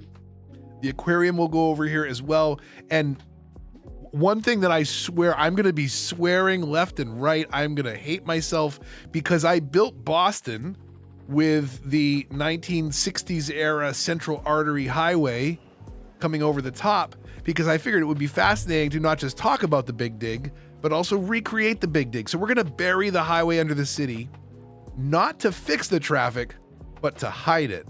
And then we'll end up kind of revamping what was the highway into a parkway and putting some zoning on either side. So I'm not necessarily married to the very edge of the North End district here. We'll probably break the outer edge of it here to fold it into the rest of the city.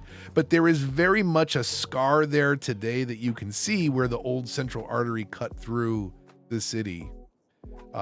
Boston has had some tremendously turbulent history in terms of how the land was stood up, created, division that happened, and some really interesting things. It's what happens when you start a city on a terrible plot of land way too early with no forethought to the infrastructure will be required down the road. Providence would be kind of cool. The only reason I wouldn't do Providence yet, Providence would be further on down the list, because one of my favorite cities builds ever is from Prez. I believe he called it Columbia. If you have not seen it, it is inspiring. It is amazing. It is beautiful. I believe he is retired from YouTube. I want to say like the whole Cities 2 thing, probably like all the traffic dropped and he was just like, I'm going to do my day job. but he does some of the most amazing Cities Ones build, and he did one called Columbia that was based on Providence, Rhode Island, and it's a PC build. It's modded. He does the fall trees, and my God, it is a beautiful recapturing of it. So although I would consider it down the road, someone's already done a much better version of it. Has anyone done a Let's Play series of Boston? I haven't found it. If they have, they'd be kind of crazy to try it because it is a mess of a city. But we'll make it work. How well, I don't know. What's our traffic at? 70%. Yeah. Okay, we're gonna fix a little bit of our traffic the good old fashioned way with the change direction tool. Let's do that. Let's do this and this. We're just gonna make a bunch of traffic disappear for a second.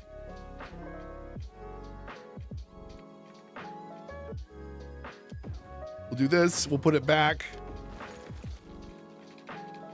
Let's see what just that did. Ready? Info views, 79%. Literally just deleting traffic for a second. So that's how bad this is. That's how bad this like main intersection for our entire city is. It's where I think we've got 2 intersections and they're both horrible. It's really bad. We'll get there. We're worried about recreating the streets first, the shape, the nonsense, the character of Boston. I think we're really getting there.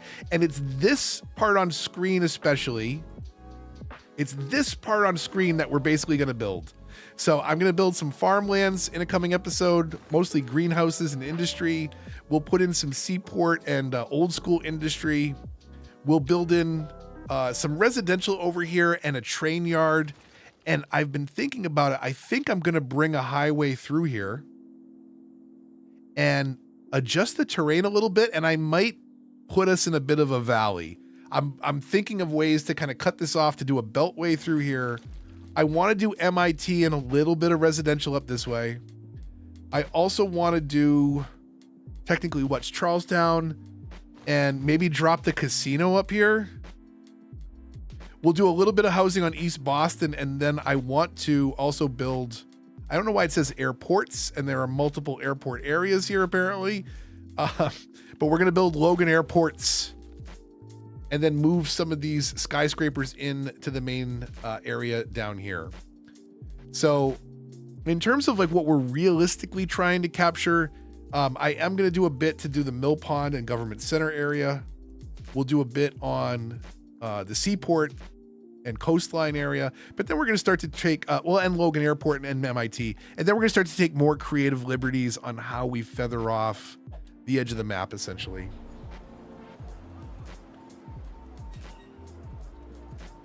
But seriously, if you are interested in a build for Providence, you've got to go check out Prez, P-R-E-S. He is not uploading content anymore that I know of, but I'm gonna guess he's another New Englander based on the stuff that he's created. But my God, Prez's Columbia is, I think, one of it top 5 cities. Like, I don't know. Name it, like who really likes a build? Who's passionate about a creator you follow that has done a really cool build? Like maybe one of Egg's builds you might really like. Who did like Flux Trans did some amazing builds. $2.20 does some absolutely amazing builds. I can't remember the name of his border town, but that was absolutely inspiring.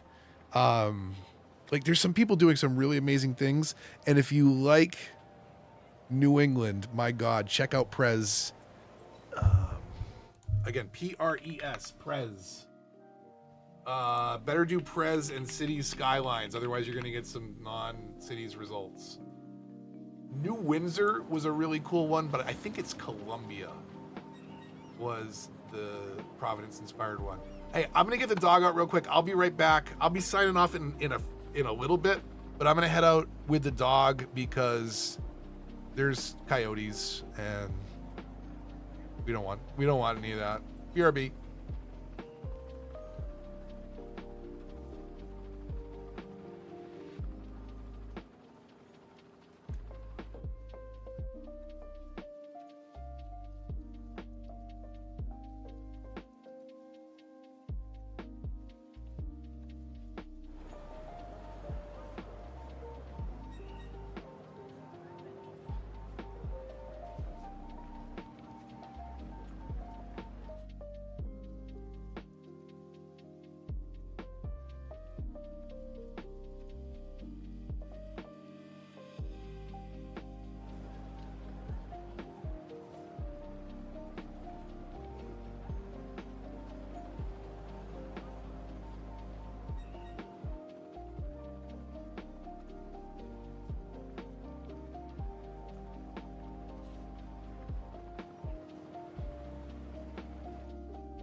Okay.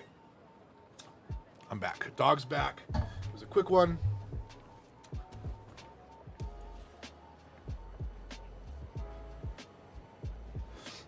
Oh. I don't have the camera hooked up. I should have the camera hooked up. I'll try and get on camera later on this week. I've got a few Christmas decorations in my office.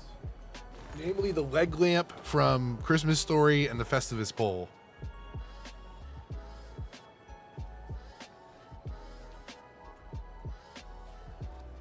But we got our tree so late this year. Finally got our tree up. Usually we're pretty clockwork. We do, I shouldn't say that. We're consistent in that we get our tree one of two times. The day after Thanksgiving or the weekend before Christmas. We're either prepared and very early or very last minute. And there's honestly no in between.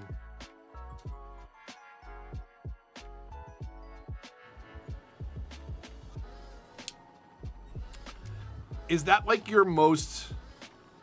I think River Run is the build that I probably spent the most time on. Certainly the most time in game. I do want to get River Run to 1 billion and like actually capstone it, like get it to a point. My true test for a city, like if it's complete, is it can you just throw it on cinematic camera and not see a bad thing for like 20 minutes? I think you can call your city finished if you can just do random cinematics and not want to change anything for 20 minutes. Chances are you're going to see something you're going to want to completely rip out and replace, though. Don't even have a tree up this year. It's been chaos. We have a tree up 365, so we got a fake tree for the porch, and it's always up. So it's Christmas, so of course it's up. But in the summertime, it's decorated for my daughter's birthday. She's a July birth, and it's a Christmas tree that has Taylor Swift ornaments on it for her Taylor Swift theme party. I think there's still lays on it from her Moana themed party. There's like 3 years of birthday decorations and Christmas on it. Essentially, it's a vibe.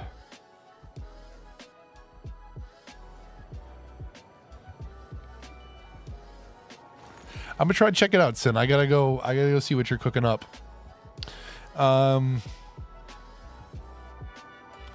So New Boston, I hope you're enjoying. I'm enjoying it. I really like. I'm excited to do the documentary. I really think 2026 is the year that I'm gonna get the documentary out, because I've loved diving into this and learning about it, and I love to share that as well. I think, for some of you that are returning from videos and tutorials and other streams, like I do love to share and teach. And one of the things that consistently to this day makes me smile, like I just found a comment like half an hour before the stream. Let me even see if I can find it, because I love. Let me see. Was it on the How to Start Your City? The 2019 version? This is the 2020 version. Shoot. I think it was on the 2019 version. But it's like, I consistently get comments that bring a smile to my face. And it's like, I was struggling with this game. I uninstalled it 3 times. And then I watched a tutorial and everything makes sense. Somebody said, I gotta find the freaking quote. It's on the 2019 one, I think. Sort by newest? No.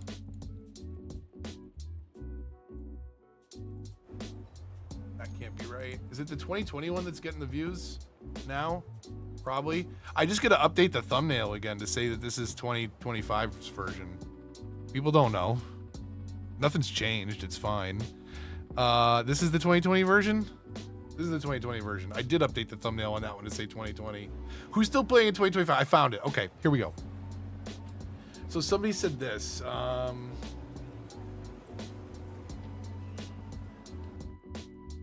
Man, it sorts the comments differently on mobile.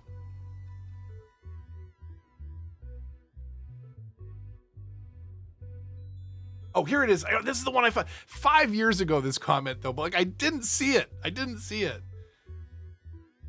This is the quote. The amount of dopamine release after not being confused in this game is amazing. Thank you for this great tutorial. Like stuff like that, like still to this day will put a smile on my face. Like it's why I do a lot of this stuff is I'm hoping somebody stumbles on it and gets inspired or does something better or learns something about the game. Or in this case, I want to say this year, I'm already in 2026 mode. In 2026, new Boston documentary explaining all this history and info dumping all this, hopefully in an entertaining way. A lot of B-roll, sound design. Like I'm trying to channel my Ken Burns. You know what I mean? Like there's historical photography. I'm putting a lot of effort into the writing and structure of everything. You know, when we cut to the shoreline, there's sounds of seagulls and ocean splashing in the background. Like, man, it's a lot of work. I wish I went into it for work at some point, kind of, but I'm paying the bills and then I get to do this stuff on the side, so it's okay. It's fine. But I'm really excited. I love sharing, and I'm hoping that like the information outside of cities, but in the context of just learning about how a crazily shaped city got that way could be interesting. So I don't know if it's going to be, you know, I don't think it's going to be anything too big. You never know what hits, but I think it's an interesting story to tell, and I'm excited to tell it. And I've seen a lot of people tell a lot of the stories, but not necessarily in the context of the streets. There's a great City Beautiful video. City Beautiful's he talks about city infrastructure and stuff. Good channel if you like Cities Skylines and that stuff. Definitely check it out.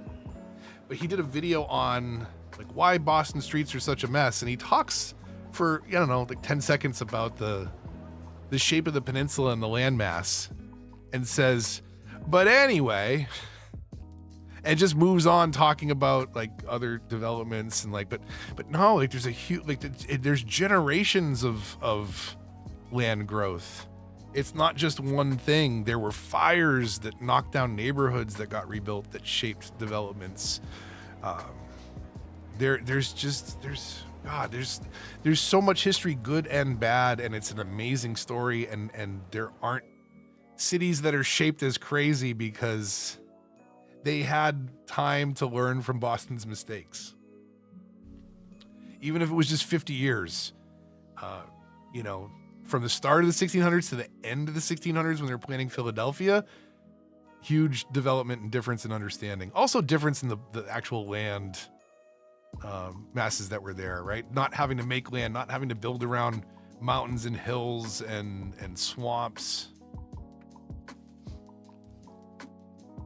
So, enjoying this series? Well, that's good. I'm enjoying this one a lot too. It's going to start coming around where we're getting to the point where, you know, we've got a couple more builds, a couple more big streams, and then it's about rounding it out. It's about, you know, we've captured the things that we want to do and we can really go in detail.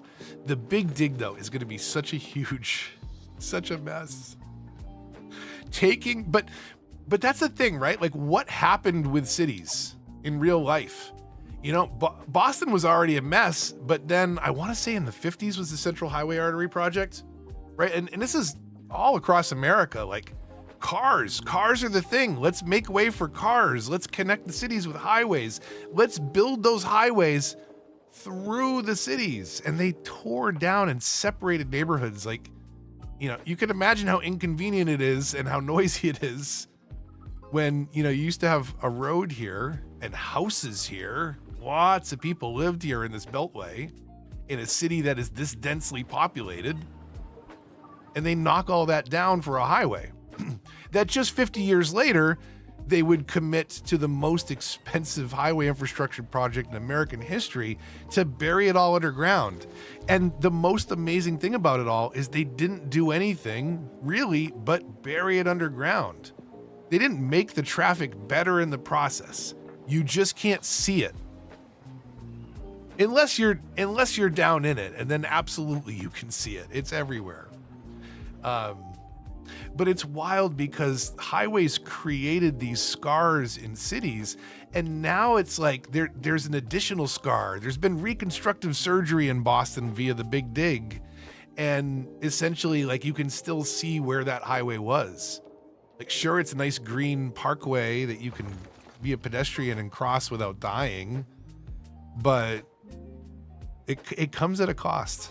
It comes at a big cost. So we will talk about that cost. We will recreate it first of all, which is why I'm not putting too much thought into these highway exits in the meantime. They're just so basic functional that that's really all that matters. We're at 70% traffic. We haven't done any kind of transport infrastructure, though we are starting to plan it. There's tram lines that are going to go around and provide most of the coverage, because in Boston, there's a mix of subways that are also above ground. There's a lot of above ground and mixed subway. So we can really make use of that with the tram tracks here and kind of recapture that. So we will redo all those lines. We'll do the red, green, orange line, and probably the blue line, and kind of put those to the same spots of the map that they would be covering in real life. And we'll go through all the unique buildings and things and recreate all the little pockets of the city that we can. We've got to drop in the Science Museum on the river near Cambridge. We've got to drop in the Expo Center and try and make it look even more ginormous with a bunch of warehouses maybe. We'll build a whole seaport and a thriving industry of greenhouses to export goods in that seaport. There's a lot of stuff and fun to be had. So stay tuned for this. At some point too, I'll be jumping back and forth into River Run, which is the city we're going to get to $1 billion with no cheats. That's in Remastered as well. I've been building that on stream. But I haven't been idling that much in the background.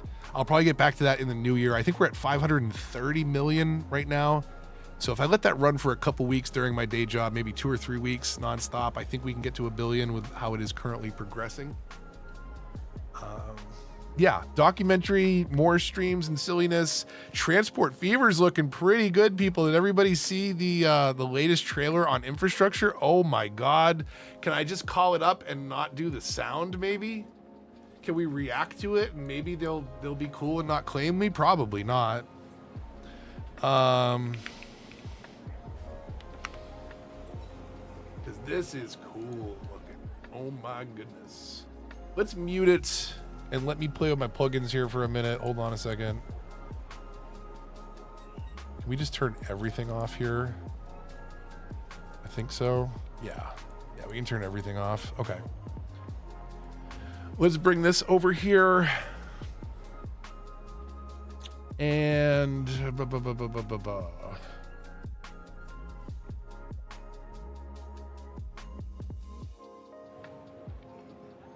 let's see if we turn. No, that's just a black screen then.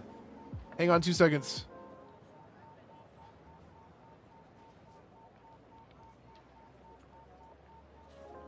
Boop, right there. Okay. This is Transport Fever's latest video on infrastructure. Can we get Elgato out of there? That one? Okay. So I'm not going to play it with the sound here, but I can tell you a little bit about what they talk about. So in this particular city that they're showing, they've got a bunch of traffic backed up here. It does say beta footage, but they're talking about how important it is for the actual infrastructure of the traffic to be part of their game. You can see here that cars will go around slower moving trucks. When the road tools look amazing, watch this. So they're going to do a little overpass and then connect it in what I think is a partial co-relief, if I remember right. But like the overpass, and then watch how these curve tools work to just add a lane, make it look nice and smooth. Want to do, roads connecting side by side. Now, I don't know how much of a city builder it's going to be. Transport Fever is a transport game, but look at this. Like these are mods in cities. If you delete a road, it'll restore the terrain and eventually grow back the trees. There's some really cool tools that they have here for building like underpasses. A lot of tram functionality that they show off. I'm a little confused and perplexed by some of the choices that they explain very quickly. But like, the faster a train, the more it pollutes. And like, that's not at all the case. If anything, it's the opposite in the United States. The faster trains are the ones that are upgraded. The slow trains are the ones that are running on coal and horribleness. But this is looking so interesting. Like, I am really excited to play the transport game itself. Like, when it is the point of the simulation, I think that could be fun. But when a game, I'll talk about it in the year end. It's the thing that like rings in my head again and again. The CEO of Colossal Order was just so convinced that, you know, the engine is a problem, the community's perception is a problem, our relationship with the publisher is a problem. All those things had issues. But I was never not confident that the game wasn't fun to play. The game's always fun. And like, being so overconfident in the simulation when it's the thing that is broken. It's supposed to be a traffic sim. It's supposed to be I mean, that's what they build the first game as. It was a traffic sim, not a city builder.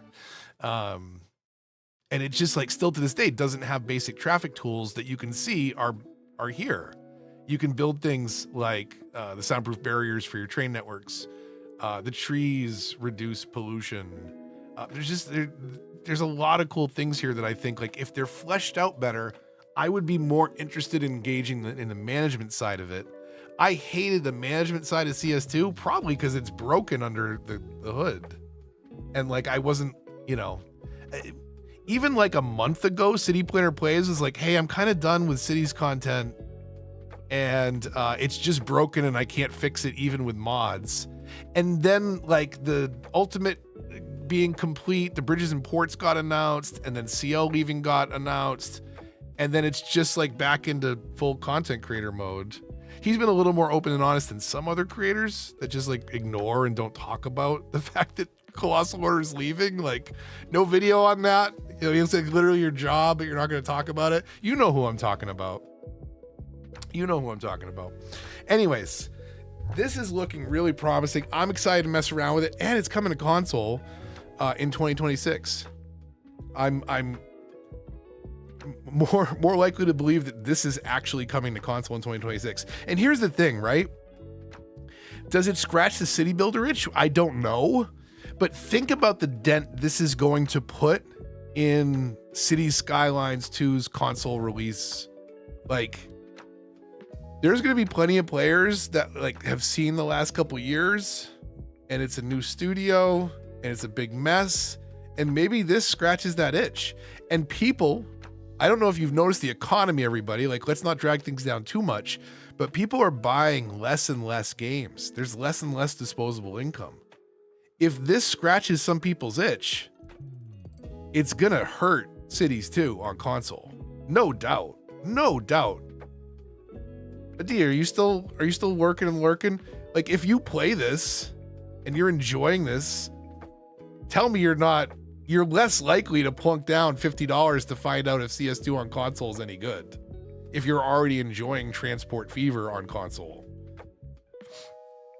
Right? I mean, maybe not the right demographic. Like, maybe you would still buy both potentially, but right, am I right? Like, that's gotta put a huge dent in essentially what is their plans for console. Like, how I think they're moving ahead thinking like, oh, we're going to push it out on console. We're going to sell it to a core base of players, and we're going to continue to sell them DLC on top of it all. It'll be good enough, and they'll continue to buy DLC, and we'll invest X amount of money to get X amount of money back. It's a very calculated thing. The computer that you need to play CS2 dwarfs the cost of the game.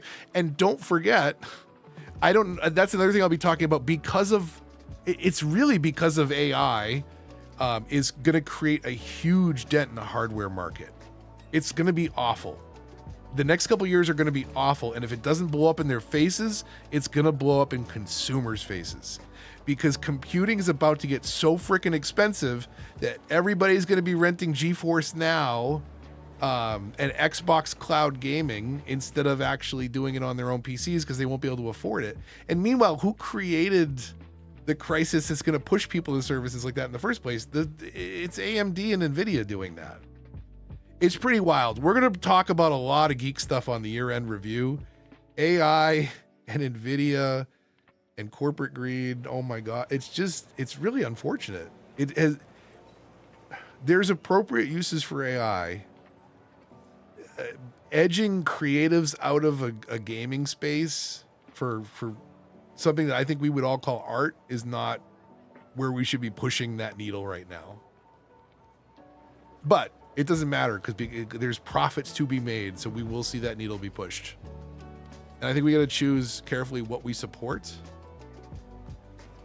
And I think a lot of people would be more selective about what they purchase. And again, I think that's horrible timing for this whole Cities thing, because it's like, if you haven't released CS2 console before Transport Fever drops, how much are you wasting on those efforts? Right? Like, it'll be unfortunate at best. It's going to be a very interesting year because with Transport Fever, do we have a date for Transport Fever? It's just 2026, right?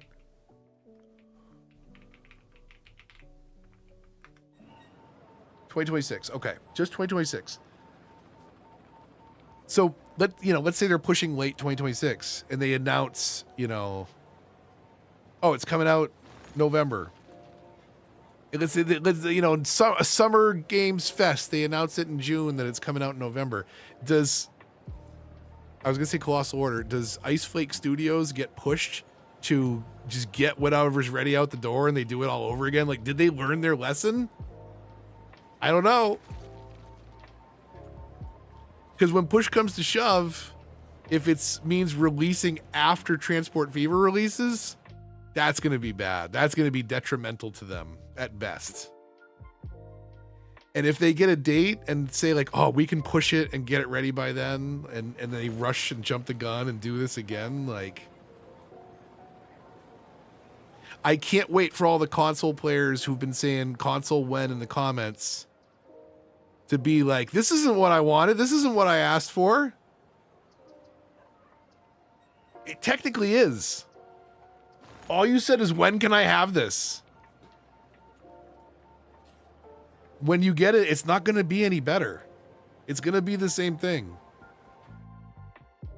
That led them to literally fire the studio that made it. Console when?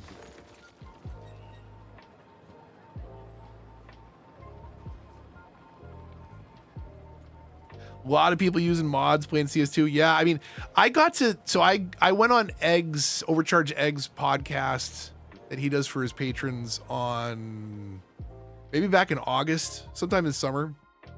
And I was excited to talk to him about this point in particular because, and I even framed it this way, is like, he's the perfect antithetical to my concern and my argument, because when I think about CS2, I think like, this is not fun without mods. This needs mods to fix it. And thanks to one of the most popular mod creators and most popular mods getting infected, like, I am very reluctant to use mods in the first place. I don't want to. Also, I kind of feel like if console's on the horizon, I need to know like what the base game is going to be, because console players don't get that. I think it might even be fair to potentially like evaluate the game, not the performance on console, but like evaluate the game on PC. If it's just ported over 1-to-1, that's fine. The hooking up a controller to CS2 on console does really well. The UI's there, like the control scheme's there. I can see how it plays already because like the controller is very well integrated into base CS2. Plug it in, the UI. It doesn't change the look of the UI, but all the buttons are controller buttons now instead of, keyboard buttons. So it does a really good job at that. I think it could be there. The question is, can they get the performance out of it? And the answer is no. I mean, they've been potentially trying for a couple years, but I bet not. I bet it was just so out of reach. They didn't know what they were doing, and they had too many other problems to fix that they just focused on the computer instead. But here we are, you know, going into 2026. They're not the devs anymore. Who knows how bad it was, but it's still a question that I desperately want. I want a time machine. I want to be able to go back and see, like, what was the state of the game a month before release when they announced they were delaying the console. Because, like, there's no way you don't have at least a working build that boots up and starts a city, right? Like, you would have canceled it sooner than that if it was, like, still totally broken. But was it, you know, like... And I have to speculate here because they never told us this. But other creators were not shy about saying they had concerns before release. Because some of them finally admitted to having concerns at release, even if they weren't clear about it for a couple weeks or months or maybe a year after release. But regardless, like, they knew. People were telling them. People that play the job for a living were telling them this is broken and this doesn't work. And they told the community right before the embargo lifted and we could say what we wanted to say. Like, oh, by the way, community, we didn't hit the benchmarks. We didn't hit the performance targets, but we're releasing it anyways. And when people went live with their videos, I'm not saying there wasn't criticism, but people were being very vocal about it. I even took a timid approach because I was like, look, I have a 3080 and a 10700K. I don't technically meet the recommended specs. So let's explore minimum specs. Because I had a build I could get pretty close to that. And it was a trash tier experience. And it was my way of carefully broaching the topic of this game performs like crap, even on my 3080 and my 10700K. But that was ahead of the time for the Steam hardware survey. I was running more RAM, a faster CPU, and a better GPU than the majority of Steam players at the time. I was still under spec for that game. That's ridiculous. Big mess, big mess. Kind of like this traffic is a big mess. Okay, let's call it. It is technically a work night for me, if you would believe. Although, man, you know, busy's good in sales, but, you know, downtime's nice too, especially around the holidays. So I hope you all have some time to unwind and relax. I will be back. I'm hoping either Friday or Saturday night. I don't know, but do stay tuned because New Boston will be back. River Run will be back. We'll be getting a City on Remastered to 1 billion. Transport Fever will be here. There's a documentary coming, all kinds of stuff coming. Subscribe so that I will see you on the next one. Leave a like if you enjoyed. It does help the channel a lot and is greatly appreciated. That traffic coming out of the game as a nightmare. Maybe we'll start working on the T at some point and get some trams going. That'll be fun.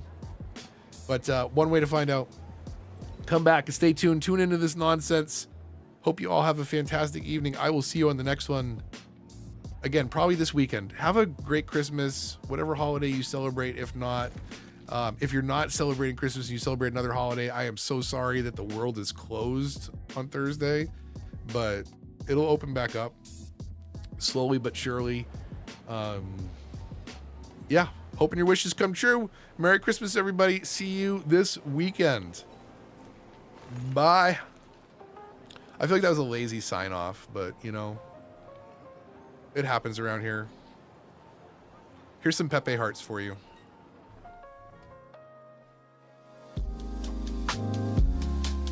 And Edge of Matt Fog.